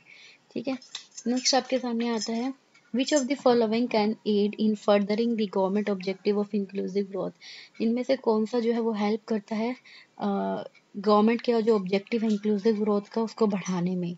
सेल्फ हेल्प ग्रुप को प्रमोट करना, micro small and medium enterprise and implement करना, राइट टू एजुकेशन एक्ट। तो ये तीनों ही कहीं ना कहीं आपकी जो है हेल्प करते हैं। तो इसीलिए ऑप्शन डी जो ऑप्शन 1, 2 एंड 3 बोथ तीनों ही आपके जो है करेक्ट आंसर है, तो इसलिए ऑप्शन डी आपका करेक्ट रहेगा। अब नेक्स्ट क्वेश्चन आपके सामने है, planning commission has been abolished by the prime minister. Planning commission जो है वो आपका अबॉलिश कर दिया गया था, कौन से किसके द्वारा, कौन से प्राइम मिनिस्टर के द्वारा?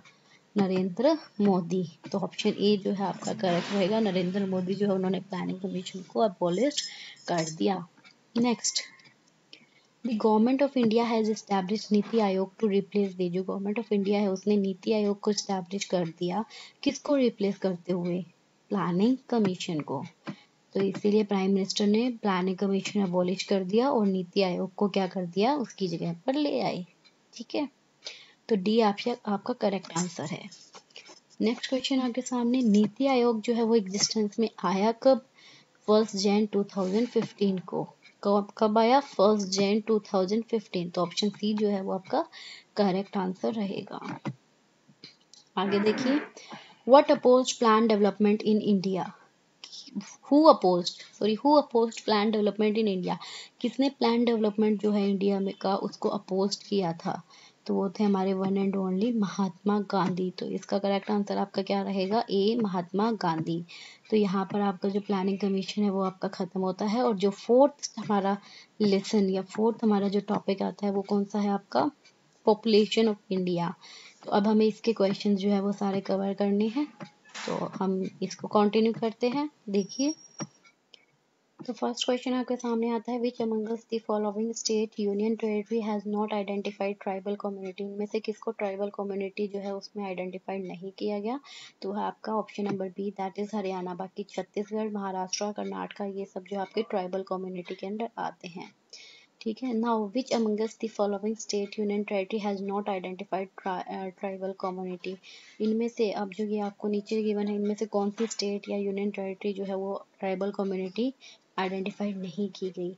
उत्तर प्रदेश, ओडिशा, आंध्र प्रदेश और दिल्ली। तो इसके अंदर जो दिल्ली जो है वो आपकी ट्राइबल कम्युनिटी आइडेंटिफाइड नहीं की गई, तो ऑप्शन डी जो है वो आपका करेक्ट होगा। नेक्स्ट आता है, according to census 2001 what is percentage of male literacy? 2001 census के हिसाब से मेल लिटरेसी की परसेंटेज क्या रहेगी? तो इसका आंसर है आपका 1, जो कि है 75.85%। कितनी? 75.85%। नेक्स्ट क्वेश्चन आपका आता है, Which state of India has recorded the highest rate of population growth in the last census 2001? जो लास्ट सेंसस 2001 हुआ था उसके अंदर कौन सी इंडिया की स्टेट जो है उसने रिकॉर्ड किया था हाईएस्ट रेट पॉपुलेशन ग्रोथ में? तो वो आपकी कौन सी थी? एक मिनट रुकिए, वो आपकी थी नागालैंड। कौन सी? नागालैंड। तो ऑप्शन सी जो है वो आपका इसका क्या रहेगा? करेक्ट आंसर रहेगा। नेक्स्ट क्वेश्चन है, what is the correct order of town on the basis of population size? Population के साइज के बेस पे जो टाउन है उनका करेक्ट ऑर्डर क्या होगा? तो देखिए, इसका करेक्ट आंसर आपका रहेगा ऑप्शन नंबर ए, जो कि क्या रहेगा? ग्रेटर मुंबई, फिर दिल्ली, फिर कोलकाता, फिर चेन्नई एंड देन बेंगलुरु। तो पॉपुलेशन के साइज के हिसाब से 2001 सेंसस की हम बात कर रहे हैं। ठीक है, तो ऑप्शन ए जो है वो इसका करेक्ट आंसर रहेगा। नेक्स्ट क्वेश्चन आपके सामने आता है, identify the Indian state which has lowest sex ratio. अगर हम लोवेस्ट सेक्स रेशियो की बात करेंगे तो वो कौन से इंडियन स्टेट का है? वो आपका हरियाणा।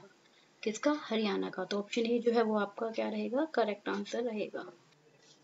नेक्स्ट क्वेश्चन आता है, population density is defined as the number of person. जो पॉपुलेशन डेंसिटी जो है उसको डिफाइन किया जाएगा नंबर ऑफ पर्सन किसके हिसाब से? तो इसका आंसर आएगा ऑप्शन बी, पर स्क्वायर किलोमीटर के हिसाब से जो है इसको डिफाइन किया जाएगा। ठीक है, next, high growth rate of population is characterised by. High growth rate of population अगर हम बोलते हैं तो उसको किस तरह से कैरेक्टराइज्ड होगा? तो उसका मतलब क्या होगा कि हाई बर्थ तो जो है वो तो बहुत हाई हो रही है, लेकिन डेथ रेट कम हो रही है, तभी तो पॉपुलेशन बढ़ेगी ना। तो ऑप्शन बी जो है वो इसका करेक्ट आंसर होगा। The most literate union territory in India is. जो सबसे ज़्यादा लिटरेट यूनियन टेरिटरी है इंडिया के अंदर वो कौन सी है आपकी? वो आपका लक्षद्वीप। कौन सी? लक्षद्वीप। तो बी इसका राइट आंसर है। Which state of India has the largest area? कौन सी इंडिया की स्टेट जो है जिसका एरिया जो है वो लार्जेस्ट है? तो वो आपकी राजस्थान। कौन सी है? राजस्थान। तो डी इसका करेक्ट आंसर होगा।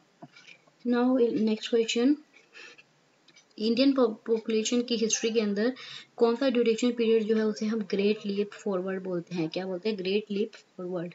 तो वो होगा आपका 1951 से लेके 1961 का पीरियड। तो ऑप्शन सी इसका करेक्ट होगा, 1951 टू 1961 का पीरियड। नेक्स्ट क्वेश्चन आता है आपके सामने, during which decade did the population of India record a negative growth rate? किस डिकेड के अंदर जो पॉपुलेशन ऑफ इंडिया जो है उसका नेगेटिव ग्रोथ रेट जो है वो रिकॉर्ड हुआ है? तो आपका 1911 से 21 का पीरियड, जो कि ऑप्शन ए जो है आपका करेक्ट रहेगा।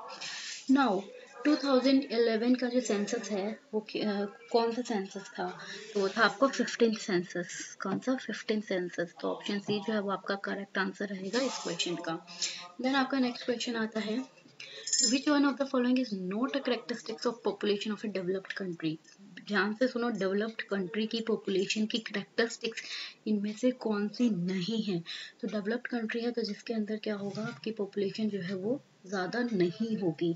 तो यहाँ पर low birth rate and low death rate, birth rate भी कम हो रहा है, डेथ रेट भी कम हो रहा है, तो ये तो इसकी कैरेक्टरिस्टिक्स है। High proportion of urban population, urban population का ज़्यादा पोर्शन है, तो ये भी इसकी कैरेक्टरिस्टिक्स है। Low growth rate of population, population का जो ग्रोथ रेट है वो कम है, वो भी इसकी पॉपुलेशन कैरेक्टरिस्टिक्स है। लेकिन high birth rate and high death rate, ये सब तो आपकी डेवलपिंग के अंदर होती है, तो इसीलिए इसका ऑप्शन जो है, ऑप्शन नंबर बी जो है वो इसका करेक्ट आंसर रहेगा। हाई बर्थ रेट और हाई डेथ रेट जो है वो इसकी कैरेक्टरिस्टिक्स नहीं है, तो 14 का ऑप्शन बी करेक्ट है। Now, next question. Which among the following state has highest sex ratio in 2011? इनमें से कौन सी स्टेट है जिसका हाईएस्ट सेक्स रेशियो था 2011 के अंदर? तो वो थी आपकी तमिलनाडु। कौन सी थी? तमिलनाडु। तो ऑप्शन ए जो है वो आपका करेक्ट आंसर रहेगा। Now, which is the largest state of India population wise according to 2001 census? अगर हम लार्जेस्ट स्टेट ऑफ इंडिया की बात करें तो इनमें से कौन सी लार्जेस्ट स्टेट ऑफ इंडिया थी पॉपुलेशन की वाइज में? अगर हम देखें 2001 सेंसस के अकॉर्डिंग तो वो थी आपकी उत्तर प्रदेश। कौन सी थी? उत्तर प्रदेश। तो ऑप्शन सी जो है वो आपका करेक्ट आंसर रहेगा इस क्वेश्चन का। फिर आता है आपका census of population in India is done after. जो सेंसस ऑफ पॉपुलेशन जो है इंडिया की वो कितने साल बाद की जाती है? तो वो की जाती है 10 साल बाद। तो ऑप्शन डी जो है वो आपका करेक्ट आंसर है इस क्वेश्चन का, डी 10 ईयर। देन देखिए आपका क्या आता है next question. What is the total population of India in crore according to 2001 census? 2001 census के अकॉर्डिंग जो टोटल पॉपुलेशन जो है इंडिया की करोड़ के अंदर वो कितनी थी? तो वो थी आपकी 102.70 करोड़। कितनी? 102.70 करोड़। तो ऑप्शन डी जो है वो आपका करेक्ट आंसर है इस क्वेश्चन का। Next, which one among the following state has the highest density of population? इन सभी स्टेट में से जो हाईएस्ट डेंसिटी ऑफ पॉपुलेशन जो है वो किसकी थी? तो वो थी आपकी बिहार। कौन सी थी? बिहार। तो ऑप्शन ए आपका करेक्ट रहेगा इस क्वेश्चन का। नेक्स्ट क्वेश्चन है, as per census 2001 among the following hill station of India which one has the highest literacy rate? अगर हम सेंसस 2001 की बात करें तो इन सभी हिल स्टेशन जो है इंडिया के, इनमें से हाईएस्ट लिटरेसी रेट जो है वो कौन सी हिल स्टेट की है? तो वह है आपका हिमाचल प्रदेश। तो ऑप्शन बी जो है वो इसका करेक्ट आंसर होगा। नेक्स्ट क्वेश्चन देखिए। यस, मैनी अ टाइम, नहीं ये नहीं है, sorry.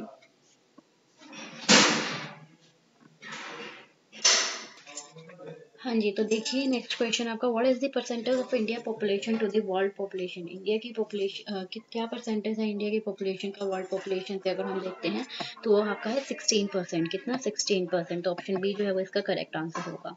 The list populated state in India is, India की जो सबसे लिस्ट पॉपुलेटेड जो स्टेट है वो कौन सी है आपकी? वो है सिक्किम। कौन सी है? सिक्किम। तो ऑप्शन बी जो है वो आपका करेक्ट ऑप्शन रहेगा इस क्वेश्चन के लिए। नेक्स्ट आता है आपका question, Many a time we read about fertility rate in economic literature. What is fertility rate? कई बार हमने सुना है fertility rate के बारे में economic literature में, तो ये fertility rate जो है वो है क्या? तो ये है आपका, देखिए इसका ए जो है वो इसका करेक्ट आंसर है। वो क्या है? देखिए, number of children born to an average women during her reproductive year. कितने नंबर ऑफ चिल्ड्रन बोर्न होते हैं एक एवरेज वीमेन की, अगर हम बात करें उनके रिप्रोडक्टिव ईयर के दौरान, तो वो कहलाती है फर्टिलिटी रेट। ठीक है, तो ऑप्शन ए जो है वो इसका करेक्ट आंसर रहेगा। नेक्स्ट क्वेश्चन आपका आता है, विच one of the following pair is correctly match? इनमें से कौन सा जो पेयर है वो करेक्टली मैच है? तो हम देखते हैं। देखिए, वेस्ट बंगाल जो है वो हाईएस्ट डेंसिटी ऑफ पॉपुलेशन है, तो ये बिल्कुल सही बात है। वेस्ट बंगाल आपकी हाईएस्ट डेंसिटी ऑफ पॉपुलेशन है, लेकिन इसके अलावा जितने अदर ऑप्शन जो है वो आपके करेक्टली मैच नहीं हो रहे हैं, तो वो हम देख सकते हैं। वो आप देखिए, हिमाचल प्रदेश जो है ये आपके हाईएस्ट सेक्स रेशियो जो है स्टेट नहीं है, क्योंकि अगर हम हाईएस्ट सेक्स रेशियो की स्टेट की बात करते हैं तो आपकी केरला स्टेट आती है। ठीक है, इसी तरह बाकी दो अदर मैच नहीं करते। नेक्स्ट आता है आपका 25th क्वेश्चन। तो वो देखिए, वो क्या है, the decadal growth in the population of India during 1991 to 2001 is close to. जो डिकेडल ग्रोथ हुई है पॉपुलेशन ऑफ इंडिया में 1991 से लेकर 2001 तक की, वो किसके क्लोज, कितनी हुई है, वो किसके अराउंड हुई है? तो वो आपकी 21% के अराउंड हुई है। तो ऑप्शन सी जो है वो इसका करेक्ट आंसर रहेगा। नेक्स्ट आता है, इनमें से कौन सी करेक्ट सीक्वेंस है यूनियन टेरिटरी ऑफ इंडिया की अगर हम इंक्रीजिंग ऑर्डर में बात करें तो वो आपका है फर्स्ट आंसर, जो कि क्या है, लक्षद्वीप, चंडीगढ़, पुडुचेरी, अंडमान एंड निकोबार आइलैंड। तो ये जो है करेक्ट सीक्वेंस है आपके यूनियन टेरिटरी के, और इंक्रीजिंग ऑर्डर के अंदर है। पहले लक्षद्वीप आता है, उससे बड़ा चंडीगढ़, फिर पुडुचेरी, फिर अंडमान एंड निकोबार आइलैंड। ठीक है, देन आता है आपका नेक्स्ट क्वेश्चन। तो जो नेक्स्ट क्वेश्चन है वो देखिए, वो क्या कहता है आपका, Which one of the following state union territory of country has more than 50% tribal population of the total population? इनमें से कौन सी स्टेट है यूनियन टेरिटरी जो है कंट्री की, उसकी 50% से ज़्यादा जो पॉपुलेशन है वो ट्राइबल पॉपुलेशन है। अगर हम टोटल पॉपुलेशन में बात करते हैं तो ये है आपकी दादर एंड नागर हवेली। तो ऑप्शन बी जो है वो इसका करेक्ट आंसर रहेगा। कौन सी है? दादर एंड नागर हवेली। नेक्स्ट आता है आपका क्वेश्चन, देखिए एक सेकेंड प्लीज, ये हाँ जी। तो नेक्स्ट क्वेश्चन जो है वो क्या है, the percentage of urban population to total population in India is. जो परसेंटेज है अर्बन पॉपुलेशन की, अगर हम बात करें टोटल पॉपुलेशन इन इंडिया के अंदर, तो वो कितनी है? अर्बन पॉपुलेशन की परसेंट है 27.80 पूरी टोटल पॉपुलेशन के अंदर। नेक्स्ट क्वेश्चन आपका आता है, when did Indian population touch 100 crore mark. जो इंडियन पॉपुलेशन जो है वो 100 करोड़ मार्क जो है वो कब टच करा था उसने, इंडियन पॉपुलेशन ने? तो वो आपका किया था मई 2000 के अंदर। तो ऑप्शन ए जो है वो इसका करेक्ट आंसर है। वो क्या है? मई 2000 के अंदर इंडियन जो पॉपुलेशन है वो 100 करोड़ मार्क जो है वो टच कर चुकी थी, मतलब 100 करोड़ हो गई थी 2000 के अंदर। ठीक है, इसके नेक्स्ट देखिए, what is the sex ratio in India as per census 2001। अगर हम सेंसस 2001 की बात करते हैं तो इंडिया का सेक्स रेशियो क्या था? वो था आपका 930 फीमेल पर 1000 मेल। ऑप्शन ए जो है वो आपका इसका करेक्ट आंसर रहेगा, 933 female as per 1000 mail.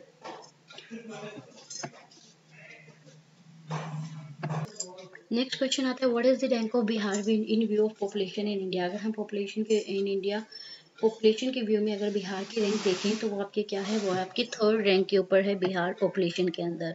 Now which is the great division year in the history of population growth in 1921। 1921 के अंदर अगर हम पॉपुलेशन ग्रोथ की हिस्ट्री की चेक करें तो ग्रेट डिवीजन ईयर जो है वो कौन सा था? तो वो था आपका 1921। तो ऑप्शन ए जो है वो इसका करेक्ट आंसर रहेगा। क्या था वो? 1921।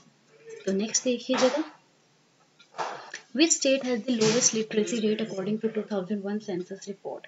2001 की जो सेंसस रिपोर्ट है उसके अकॉर्डिंग कौन सी स्टेट जो है उसकी लोवेस्ट लिटरेसी रेट थी?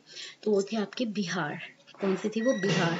तो ऑप्शन सी जो है वो आपका करेक्ट आंसर होगा इस क्वेश्चन का। इसके बाद में आता है, according to census 2001 the density of population in India per square kilometre is. अगर हम सेंसस 2001 की बात करते हैं तो जो पॉपुलेशन है उसकी डेंसिटी जो है इंडिया के अंदर पर स्क्वायर किलोमीटर जो है वो कितनी थी? तो वो थी आपकी 324। तो इसका करेक्ट आंसर क्या होगा? Answer number B. तो नेक्स्ट देखिए, what is the total population of India according to 2001 census. अगर हम 2001 सेंसस की बात करते हैं तो इंडिया की जो टोटल पॉपुलेशन जो है वो कितनी थी? तो आपका इसका आंसर होगा फर्स्ट। क्या होगा इसका करेक्ट आंसर? आपका फर्स्ट होगा, जो कि कितना है? 1,02,87,37,436।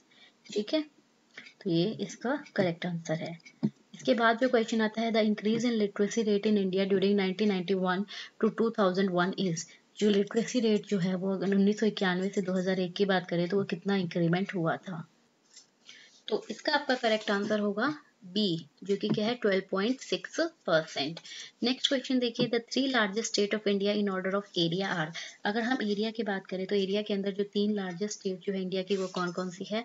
तो वह आपकी राजस्थान, मध्य प्रदेश एंड महाराष्ट्र। तो ए ऑप्शन जो है वो आपका इसका करेक्ट आंसर होगा। क्या क्या? राजस्थान, मध्य प्रदेश एंड महाराष्ट्र, और इसकी सीक्वेंस यही होनी चाहिए। ठीक है, राजस्थान पहले, फिर Madhya Pradesh and then Maharashtra.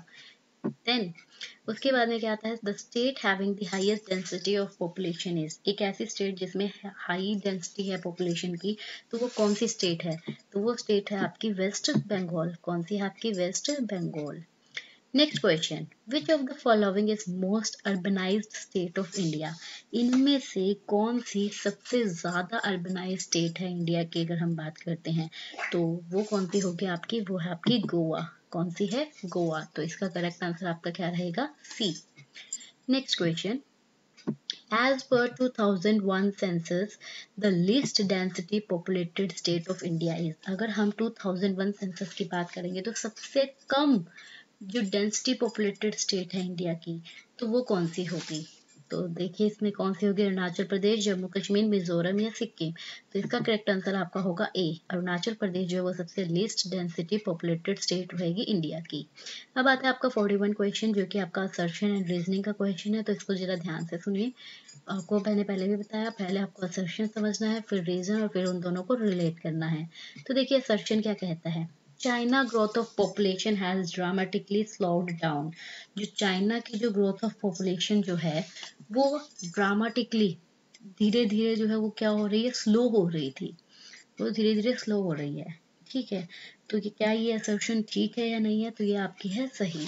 Then reason क्या है, its fertility rate has decline due to 1 child per family norm, कि इसकी जो फर्टिलिटी रेट जो है वो गिरती जा रही है, जिसकी वजह से 1 चाइल्ड पर फैमिली नॉर्म बन गया है, कि मतलब एक चाइल्ड पर फैमिली में सिर्फ एक ही बच्चा होगा।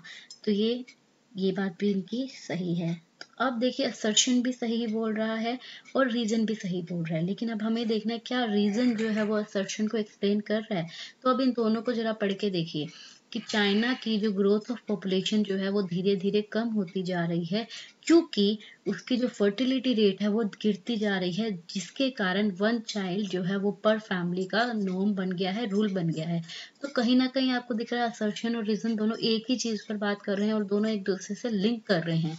तो इसीलिए ये इसका करेक्ट आंसर आपका क्या होगा, ऑप्शन नंबर ए, जो कि क्या कहता है, both A and R true, मतलब असर्शन भी सही है और रीजन भी ट्रू है, एंड रीजन जो है वो असर्शन की करेक्ट एक्सप्लेनेशन है। तो आपको आई थिंक इस तरह से समझ में आ गया होगा कि किस तरह से आपको असर्शन और रीजनिंग के क्वेश्चंस जो है वो एग्जाम में कवर करने होंगे। नेक्स्ट क्वेश्चन हमारा देखिए क्या आता है, according to census 2001 the second most popular state of the country is. अगर हम सेंसस 2001 की बात करेंगे तो जो सेकेंड सबसे ज्यादा पॉपुलेटेड जो स्टेट है कंट्री की, वो कौन सी रहेगी आपकी? तो वो होगी आपकी, बताइए, बिहार, वेस्ट बंगाल, महाराष्ट्र या राजस्थान। तो इसका करेक्ट आंसर आपका होगा महाराष्ट्र। तो महाराष्ट्र जो है वो सेकेंड मोस्ट पॉपुलर स्टेट है कंट्री की सेंसस 2001 के अकॉर्डिंग।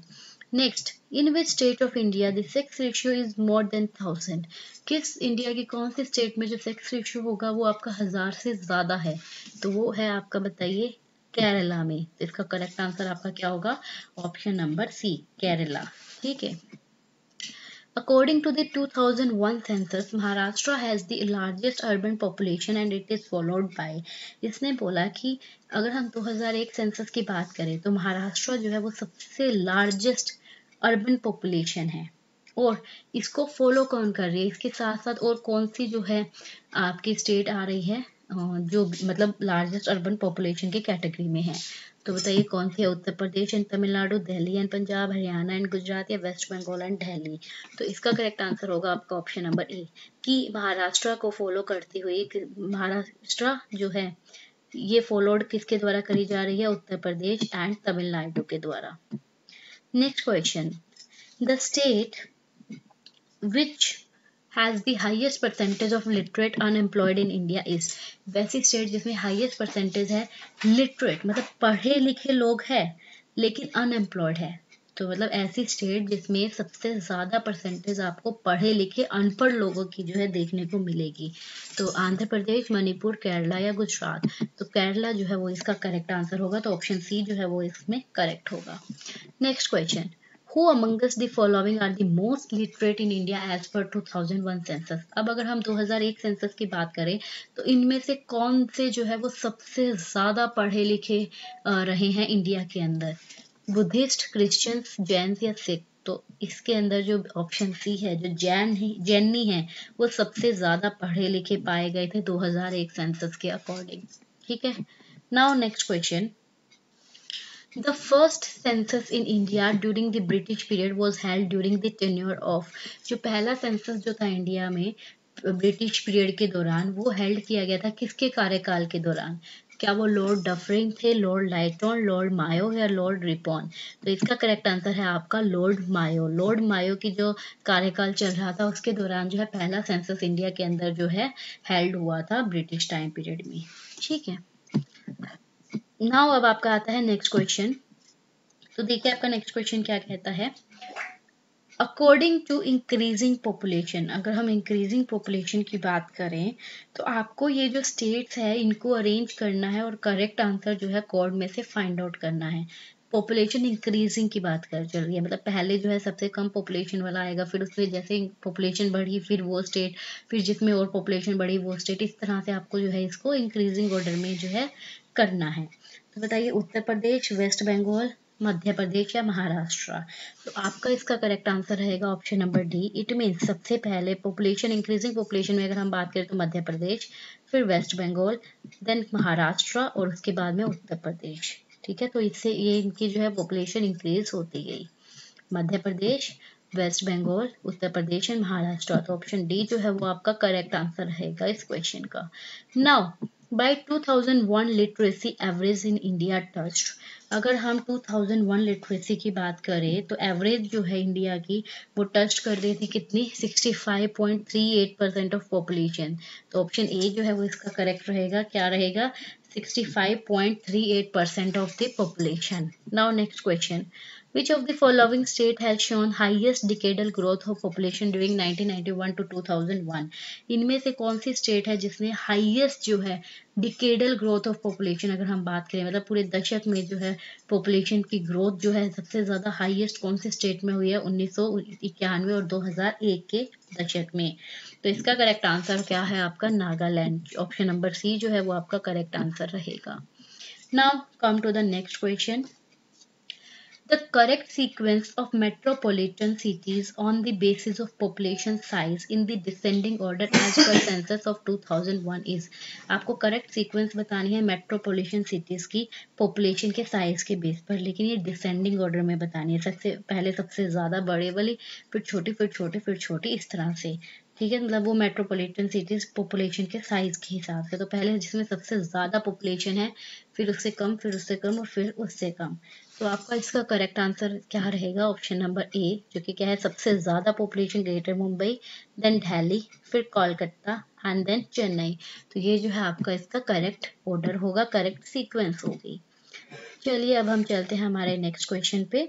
तो नेक्स्ट क्वेश्चन आपका क्या है, As per the census of 2001, the least urbanized state of India is, census 2001 के अकॉर्डिंग जो सबसे कम अर्बनाइज स्टेट है इंडिया की वो कौन सी है आपकी, वो है आपकी हिमाचल प्रदेश। कौन सी, हिमाचल प्रदेश। तो ऑप्शन सी आपका करेक्ट रहेगा। Now come to the next question. Which one of the following statement is true, इनमें से कौन सी स्टेटमेंट ट्रू है। तो देखिए, As per 2001 census, the population density of India is 354 per kilometer square. No, ये गलत है। Bihar is most densely populated state of India. Bihar सबसे ज्यादा densely populated state of India है, नहीं। Next, Uttar Pradesh has more than twice the population density of India. Uttar Pradesh जो है उसकी मोर देन ट्वाइस, अगर हम पॉपुलेशन डेंसिटी ऑफ इंडिया की बात करें तो उसकी दो गुनी से ज्यादा है उत्तर प्रदेश की। तो इसका करेक्ट आंसर ऑप्शन सी ही है आपका। उत्तर प्रदेश जो है उसकी पॉपुलेशन जो है, अगर हम पॉपुलेशन डेंसिटी इंडिया का 2 गुना कर दे तो उतनी है इसकी। Now, 54th question. As per 2001 census, which one of the following is not a mega city of India? अगर हम 2001 सेंसस की बात करते हैं तो इनमें से कौन सी जो है वो इंडिया की मेगा सिटी नहीं है। क्या इंडिया की मेगा सिटी नहीं है? अहमदाबाद, चेन्नई और बेंगलुरु ये आपकी इंडिया की मेगा सिटीज है, but Ranchi is not a mega city of India. तो करेक्ट आंसर इसका क्या होगा, option number D. Next, as per 2001 census, the largest number of million cities are in the state of, अगर हम 2001 census की बात करें तो लार्जेस्ट सबसे ज्यादा नंबर जो है मिलियन सिटीज का वो किस स्टेट में है, तो वो है आपके उत्तर प्रदेश में। किसमें है, उत्तर प्रदेश। तो ऑप्शन डी आपका करेक्ट आंसर रहेगा। Next, the 4 most popular state of India are, सबसे ज्यादा पॉपुलर स्टेट ऑफ इंडिया जो है वो कौन सी है। तो सबसे पहले पहला नाम तो हमने अभी अभी देखा, क्या, उत्तर प्रदेश। तो सबसे पहले उत्तर प्रदेश होगा, फिर महाराष्ट्र, देन बिहार, देन वेस्ट बंगाल। तो आपके मोस्ट पॉपुलर जो स्टेट है इंडिया के 4 कौन कौन से, उत्तर प्रदेश, महाराष्ट्र, बिहार एंड वेस्ट बंगाल। तो ऑप्शन ए जो है वो आपका क्या रहेगा, करेक्ट आंसर रहेगा। Now next, in India, the highest decline in sex ratio during 1991 to 2001 has been observed in। अगर हम इंडिया में बात करें तो सबसे ज़्यादा जो डिक्लाइन हुआ है सेक्स रेशियो में 1991 से लेकर 2001 का, वो कहाँ पर ऑब्जर्व किया गया? हरियाणा, हिमाचल प्रदेश, दादर एंड नागर हवेली या दमन एंड दीव? तो इसका करेक्ट आंसर है आपका option number D, Daman and Diu के अंदर जो है सबसे ज़्यादा डिक्लाइन देखा गया। Now next, in India the highest concentration of slum population is in the state of। India में जो सबसे ज्यादा जो कंसंट्रेशन जो है स्लम पॉपुलेशन का, वो किस स्टेट में है? तो वो आपका है महाराष्ट्र में। कहाँ पर? महाराष्ट्र में। Now next, as per 2001 census, the female literacy rate was the highest in the state of।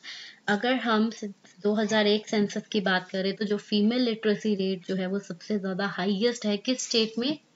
Kerala. किसमें? केरला में। Now next question, which one of the following is the correct ascending order of the states in term of urban population as per 2001 census।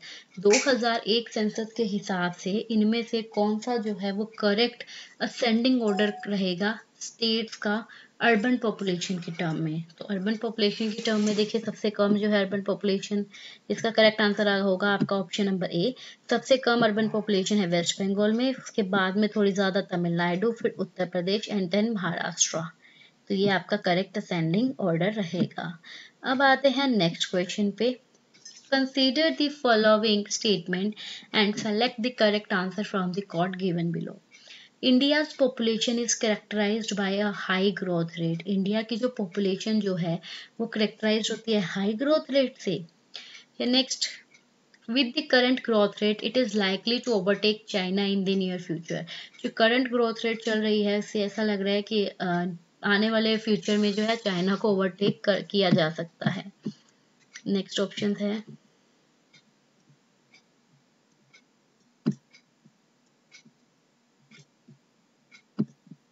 Just a minute, ये क्या हुआ?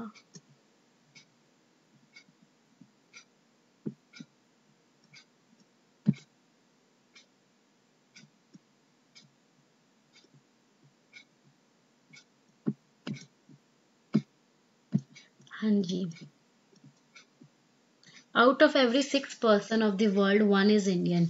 हर 6 person अगर हम world की बात करें तो वो एक उसमें इंडियन होता है। About 40% of the India's population, India की पॉपुलेशन का जो है 40% के अराउंड जो है वो पॉवर्टी लाइन लेवल से नीचे है। तो अब ये चारों के अंदर से आपको क्या बताना है? आपको इसमें बताना है कि इनमें से कौन सा जो है करेक्ट आंसर है जो आपको कोड दे रखे हैं उनमें से। तो देखिए इसका करेक्ट आंसर जो है वो आपका क्या होगा? तो इसका आपका करेक्ट आंसर रहेगा ऑप्शन नंबर ए, जो कि क्या है 1, 2 एंड 3 जो है वो आपके करेक्ट है। लेकिन जो ये फोर्थ है आपके about 40% of Indian population is below the poverty line level, ये आपका जो है इनकरेक्ट है, बिकॉज इससे ज्यादा लोग जो है पॉवर्टी लाइन से नीचे है। अब चलते हैं नेक्स्ट क्वेश्चन पे। विच one of the following state of India has the highest literacy.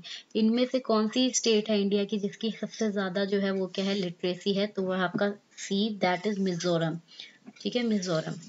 Now which one of the following union territory of India has more female than male। इसने बोला कौन सी यूनियन टेरिटरी है नीचे दी हुई में से जिसमें फीमेल ज्यादा है इन कंपैरिजन टू मेल। तो देखिए वो कौन सी है? क्या चंडीगढ़, दिल्ली, लक्षद्वीप और पुडुचेरी? तो इसका करेक्ट आंसर होगा आपका पुडुचेरी। पुडुचेरी के अंदर जो है फीमेल जो है वो मेल की कंपैरिजन में जो है वो क्या है ज्यादा है। Now come to the next question. The highest average annual exponential growth rate in India population has been recorded during the decade of। इसने बोला कि जो सबसे highest average annual exponential growth rate है ना इंडिया की पॉपुलेशन की, वो किस डिकेड में रिकॉर्ड की गई? तो उसका करेक्ट आंसर आपका ऑप्शन नंबर बी, 1961 टू 71 का जो टाइम पीरियड था उसमें जो है इसको रिकॉर्ड किया गया। Now come to the next question.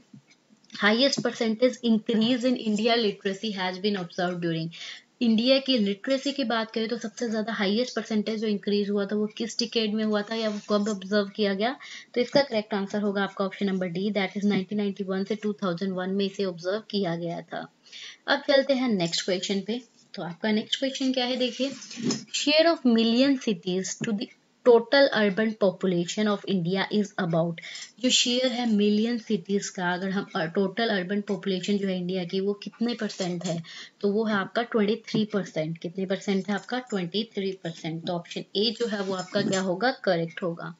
Now next, according to the census 2001, 2001 census के हिसाब से जो परसेंटेज है शेड्यूल्ड ट्राइब पॉपुलेशन की इंडिया में वो कितनी है, तो है आपकी 8.20। कितनी? 8.20।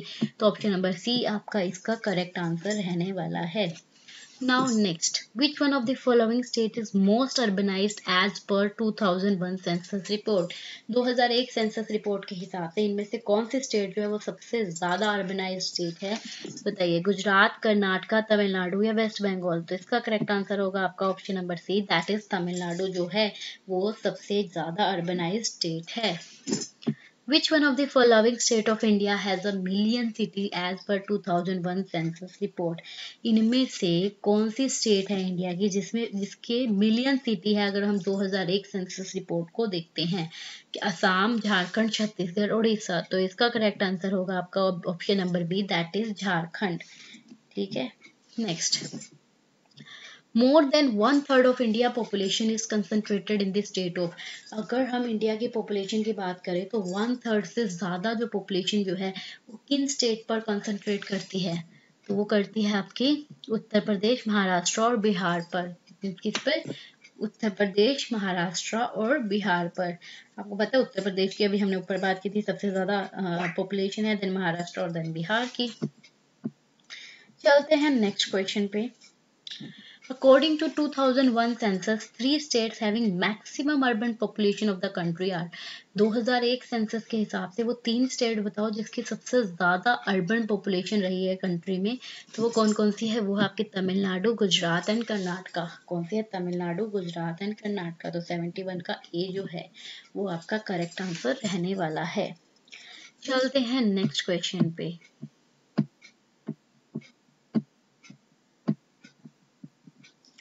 The largest percentage share of the scheduled caste population is in, एक मिनट रुकिए, जो लार्जेस्ट परसेंटेज शेयर होगा शेड्यूल्ड कास्ट पॉपुलेशन का, वो जो लार्जेस्ट परसेंटेज शेयर जो है शेड्यूल्ड कास्ट वाले वो कौन से स्टेट में है? तो उनका जो है पंजाब में जो है सबसे ज्यादा है, तो बी आपका करेक्ट आंसर रहेगा इस क्वेश्चन का। Next, about 30% of India area lie in the 3 state of, अगर हम इंडिया के एरिया की बात करें तो अराउंड 30% जो एरिया है वो किन किन स्टेट्स में लाई करता है? तो इसका करेक्ट आंसर आपका ऑप्शन नंबर सी, जो कि राजस्थान, मध्य प्रदेश एंड महाराष्ट्र में जो है 30% ऑफ इंडिया एरिया जो है वो लाई करता है। ठीक है, चलते हैं आगे। About 1/3 of India cattle population is found in 3 states। अगर हम इंडिया की कैटल पॉपुलेशन की बात करें तो उसका 1/3 जो है अराउंड वो किन 3 स्टेट्स में आपको देखने को मिलता है? तो इसका करेक्ट आंसर आपका ऑप्शन नंबर ए। कौन कौन सी स्टेट में आपको देखने को मिलेगा? मध्य प्रदेश, वेस्ट बंगाल एंड उत्तर प्रदेश। कहाँ पर? मध्य प्रदेश, वेस्ट बंगाल एंड उत्तर प्रदेश। चलिए नेक्स्ट क्वेश्चन पर। In Indian state the tribal population is largest in, India की स्टेट्स के अंदर जो ट्राइबल पॉपुलेशन जो है वो सबसे ज्यादा कहाँ पर है? तो वो है आपकी ऑप्शन नंबर सी, मध्य प्रदेश और छत्तीसगढ़ में। कहाँ? मध्य प्रदेश और छत्तीसगढ़ में। चलिए आगे। Arrange the following Indian states in descending order, इनको आपको डिसेंडिंग ऑर्डर में करना है from urbanisation point of view, मतलब सबसे ज्यादा अर्बनाइज्ड सिटी, देन उसके बाद में कम, फिर कम, फिर कम, इस तरह से आपको इसके अरेंज करना है। तो आपकी कौन कौन सी है देखिए स्टेट्स? वेस्ट बंगाल, तमिलनाडु, महाराष्ट्र एंड गुजरात। तो इसका करेक्ट सीक्वेंस क्या होगा मैं आपको बताती हूँ। सबसे पहले आती है आपके तमिलनाडु, अगर हम मोस्ट अर्बनाइज्ड की बात करेंगे, फिर महाराष्ट्र, देन गुजरात और फिर वेस्ट बंगाल। तो क्या हुआ? 2 3 4 1।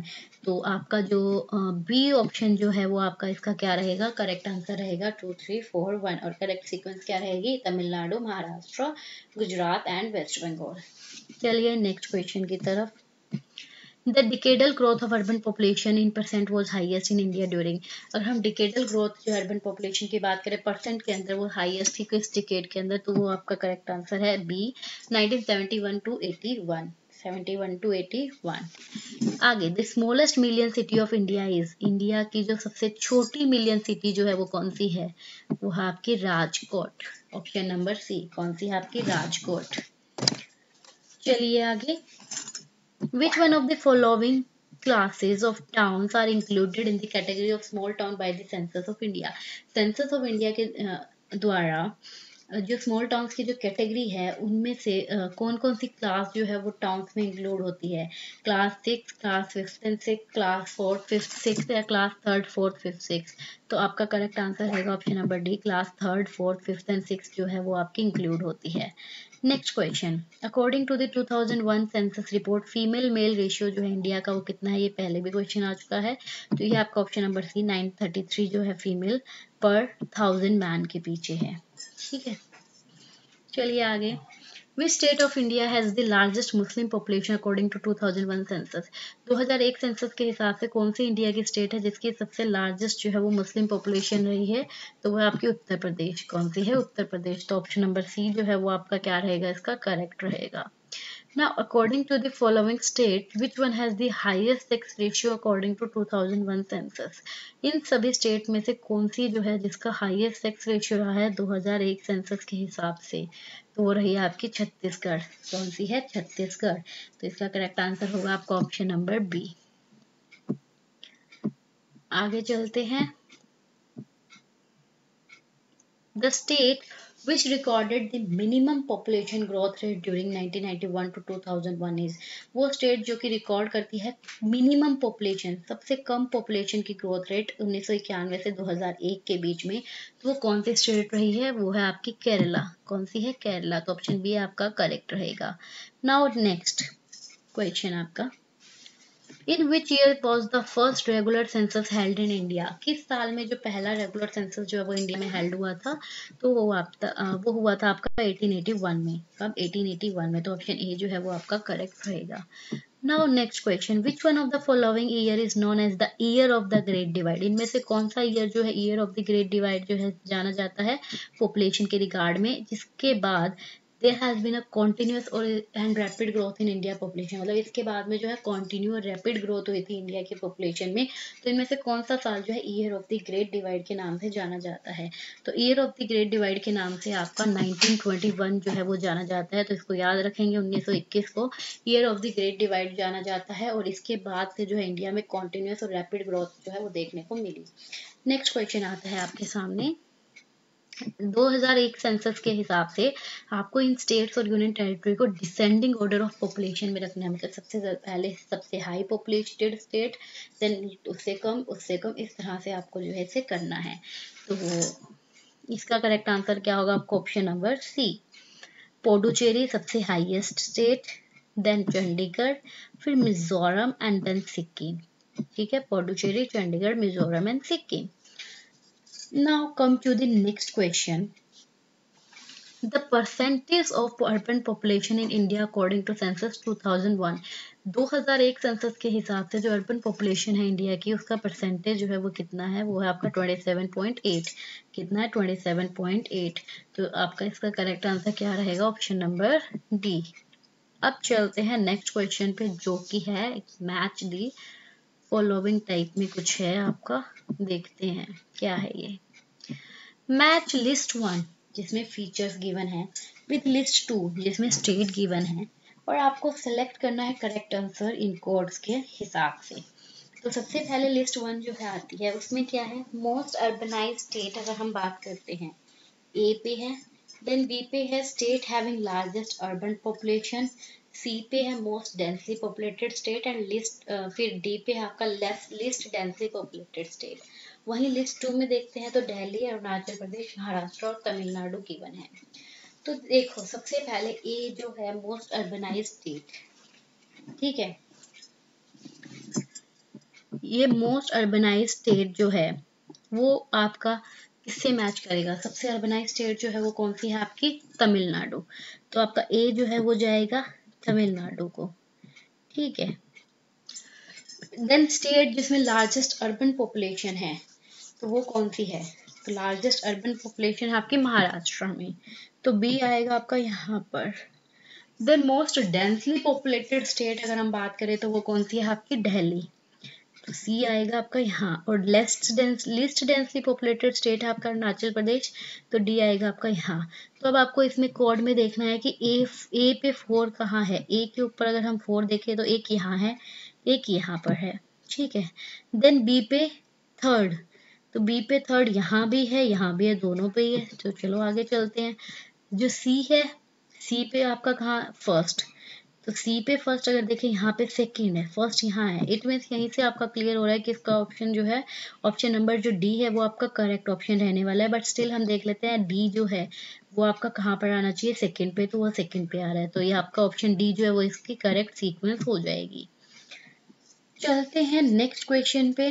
तो नेक्स्ट क्वेश्चन क्या है आपका, arrange the following states of India in descending order of their population density 2001, use the codes given below to select the correct answer. आपने जो ये फॉलोइंग स्टेट है इंडिया की, उसको डिसेंडिंग ऑर्डर जो है उसमें करना है उनकी पॉपुलेशन डेंसिटी के बेस पे। तो देखिए, बिहार, केरला, उत्तर प्रदेश एंड वेस्ट बंगाल। तो इसका करेक्ट आंसर होगा आपका ऑप्शन नंबर सी। पहले आएगी वेस्ट बंगाल, फिर आपका Bihar, then Kerala and then Uttar Pradesh. चलते हैं नेक्स्ट क्वेश्चन की तरफ, और क्वेश्चन नंबर 90। तो ये देखिए, इसमें which one of the following states has the highest female literacy rate as per census 2001। Census 2001 के हिसाब से इनमें से कौन सी स्टेट जो है जिसका हाईएस्ट जो है फीमेल लिटरेसी रेट रहा है। तो हाईएस्ट फीमेल लिटरेसी रेट अगर इन स्टेट्स में देखें तो छत्तीसगढ़, मध्य प्रदेश, राजस्थान या उड़ीसा। तो इसका करेक्ट आंसर होगा आपका छत्तीसगढ़, ठीक है। तो इसका करेक्ट आंसर क्या है आपका छत्तीसगढ़। अब next question, as per the census 2001 most urbanise state of India is, जो नीचे स्टेट दी हुई है इनके अंदर से सबसे ज्यादा अर्बनाइज स्टेट जो है इंडिया की वो कौन सी है सेंसस 2001 के हिसाब से। क्या वो गुजरात है, पंजाब है, महाराष्ट्र है या तमिलनाडु है। तो इसका करेक्ट आंसर होगा आपका option number D, that is Tamil Nadu. क्या होगा, तमिलनाडु। ये यहाँ पर भी हमने किया था, इस यही पर ये question, most urbanise state Tamil Nadu, और वही क्वेश्चन यहाँ पर रिपीट हुआ है, मोस्ट अर्बनाइज स्टेट तमिलनाडु, ठीक है। तो आप देखेंगे तो क्वेश्चन जो है रिपीट हो रहे हैं। अगर आप अच्छे से करेंगे तो आपको आपके आधे से ज्यादा क्वेश्चन तो वैसे ही सॉल्व हो रहे हैं। अब चलते हैं नेक्स्ट क्वेश्चन की तरफ। The highest and lowest growth rate of population achieved during 1991 to 2001। 1991 से 2001 का जो डिकेड था उसमें आपको दोनों बताने हैं, जो हाईएस्ट जो ग्रोथ रेट है पॉपुलेशन का जिसने अचीव किया, और जो लोवेस्ट ग्रोथ रेट जो है पॉपुलेशन जिसने अचीव किया। तो इसका करेक्ट आंसर होगा आपका option number A, Nagaland and Kerala. सबसे हाईएस्ट पे नागालैंड एंड लोवेस्ट पे अगर हम बात करें तो वो कौन से थे, केरला, ठीक है। Next question, What is the correct sequence of most populous state of India? 2001 census के हिसाब से जो मोस्ट पॉपुलर स्टेट है इंडिया की उसका करेक्ट सीक्वेंस बताना है। ये क्वेश्चन अभी जस्ट हमने पीछे भी किया है। इसका करेक्ट आंसर आपका क्या होगा, ऑप्शन नंबर डी होगा। सबसे पहले उत्तर प्रदेश आता है, फिर महाराष्ट्र एंड देन बिहार। चलते हैं नेक्स्ट क्वेश्चन की तरफ। Which of the following is not an effect of population growth in India? इनमें से किसका जो है एक इफेक्ट नहीं है population growth in India के ऊपर। मतलब अगर इंडिया की population growth हो रही है तो इनमें से कौन सी चीज उस चीज को अफेक्ट नहीं कर रही। फूड बढ़ रहा है तो उससे क्या है, इंक्रीज इन फूड, पॉपुलेशन पर इफेक्ट पड़ेगा। पॉपुलेशन बढ़ रही है तो उसको तो पढ़ना ही पड़ना है। कल्टिवेबल लैंड रिड्यूस हो रही है तो उसका इफेक्ट पड़ेगा, बिकॉज खाने को कुछ नहीं मिलेगा। Increase in wild life, wild life बढ़ रही है तो क्या इसका कोई इम्पैक्ट पड़ेगा पॉपुलेशन ग्रोथ पे इंडिया की, नहीं। तो ऑप्शन नंबर डी जो है वो आपका क्या होगा, इसका करेक्ट आंसर होगा। चलते हैं नेक्स्ट क्वेश्चन पे। Which of the following states in India is the smallest in term of population? इसमें से कौन सी स्टेट जो है इंडिया की वो स्मॉलेस्ट है अगर हम पॉपुलेशन की टर्म्स में बात करें तो वो है आपकी ओडिशा। कौन सी है, ओडिशा। और मोस्ट अर्बनाइज स्टेट कौन सी थी, तमिलनाडु, ठीक है। चलते हैं नेक्स्ट क्वेश्चन की तरफ। State with the highest and lowest density of population in India are respectively. आपको वो स्टेट्स बतानी है जिसके अंदर हाईएस्ट और लोवेस्ट डेंसिटी जो है पॉपुलेशन इंडिया की देखी जाती है। तो अगर हाईएस्ट की बात करें तो वो वेस्ट बंगाल है, और लोवेस्ट की बात करें तो अरुणाचल प्रदेश है। तो इसका करेक्ट आंसर क्या होगा आपका, ऑप्शन नंबर बी। क्या होगा, option number B. Next question, which of the following state has the literacy rate lower than national average. इनमें से कौन सी स्टेट जो है जिसकी लिटरेसी रेट जो है वो नेशनल एवरेज के कंपैरिजन में क्या है, कम है? कर्नाटका, वेस्ट बंगाल, आंध्र प्रदेश या महाराष्ट्र? तो इसका करेक्ट आंसर होगा आपका आंध्र प्रदेश। तो इसकी जो है नेशनल एवरेज से कम है। नेक्स्ट क्वेश्चन आपका आता है 98, वो क्या है? In which state is the female literacy lowest? कौन सी स्टेट है जिसमें फीमेल लिटरेसी जो है सबसे लोवेस्ट है? क्या वो बिहार है, जम्मू एंड कश्मीर, राजस्थान या उड़ीसा? तो इसका करेक्ट आंसर आपका होगा बिहार। बिहार में लिटरेसी रेट जो है सबसे ज्यादा, फीमेल लिटरेसी रेट जो है सबसे ज्यादा कम है। अब चलते हैं नेक्स्ट क्वेश्चन की तरफ। The population growth rate in India is? जो पॉपुलेशन ग्रोथ रेट जो है इंडिया की वो क्या है? बढ़ रही है, कांस्टेंट है, कम हो रही है या जीरो है? तो वो आपकी क्या है, अब डिक्लाइन होना शुरू हो गई है, वो कम हो रही है। ठीक है, बिकॉज बहुत सारे कैंपेन चलाए जा रहे हैं, बहुत सारे लोगों को एजुकेट किया जा रहा है इस बारे में, तो इसलिए ये डिक्रीज हो रही है। Now the state with the second largest population in India is? वो स्टेट जिसमें सेकंड लार्जेस्ट पॉपुलेशन जो है इंडिया की, सबसे पहले तो फर्स्ट पे तो उत्तर प्रदेश थी, लेकिन सेकंड पे कौन है? महाराष्ट्र। तो इसका करेक्ट आंसर क्या होगा? महाराष्ट्र। फर्स्ट पे उत्तर प्रदेश, देन महाराष्ट्र, देन बिहार। ठीक है, next question. Highest density of population 2001 census found in? अगर हम हाईएस्ट डेंसिटी ऑफ पॉपुलेशन जो है 2001, अगर highest density of population 2001 census की बात करें तो वो कहाँ पर जो है फाउंड होता है? केरला, वेस्ट बंगाल, महाराष्ट्र या यूपी? तो इसका करेक्ट आंसर आपका होगा वेस्ट बंगाल। ठीक है, now lowest female ratio to males among the state is in? अगर हम लोवेस्ट फीमेल रेशियो की बात करें मेल के कंपैरिजन में स्टेट्स में, तो वो कौन सी स्टेट में आपको देखने को मिलेगा? अरुणाचल प्रदेश, त्रिपुरा, सिक्किम या मणिपुर? तो आपका करेक्ट आंसर इसका रहेगा सिक्किम। सिक्किम के अंदर जो है आपको फीमेल रेशियो जो है मेल के कंपैरिजन में कम देखने को मिलेगा। Next question. India is regarded as a country with demographic divide, this is due to? India जो है उसे एक कंट्री माना जाता है डेमोग्राफिक डिवाइड के रूप में, तो ये किस वजह से, इसका कारण क्या है? तो देखते हैं। It's high population in the age group below 15 year? क्या इसकी पॉपुलेशन हाई है? अगर हम एज ग्रुप 15 साल से कम की बात करें तो उसकी पॉपुलेशन ज़्यादा है, या इसकी पॉपुलेशन ज़्यादा है 15 से 64 साल के बीच में, या इसकी पॉपुलेशन ज़्यादा है 65 से ज़्यादा लोगों की, या इसकी हाई टोटल पॉपुलेशन है? तो इसका करेक्ट आंसर क्या होगा? इसका करेक्ट आंसर होगा आपका ऑप्शन नंबर बी, क्योंकि इंडिया के अंदर क्या है, एज ग्रुप जो 15 से 64 वाले हैं उनकी जनसंख्या सबसे ज़्यादा है, तो इसीलिए इसको हम डेमोग्राफिक डिवाइड के नाम से भी जो है इंडिया को जाना जाता है। Next question.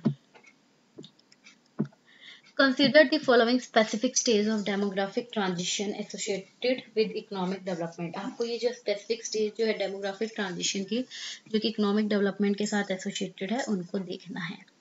Low birth rate with low death rate, high birth rate with high death rate, या high birth rate with low death rate।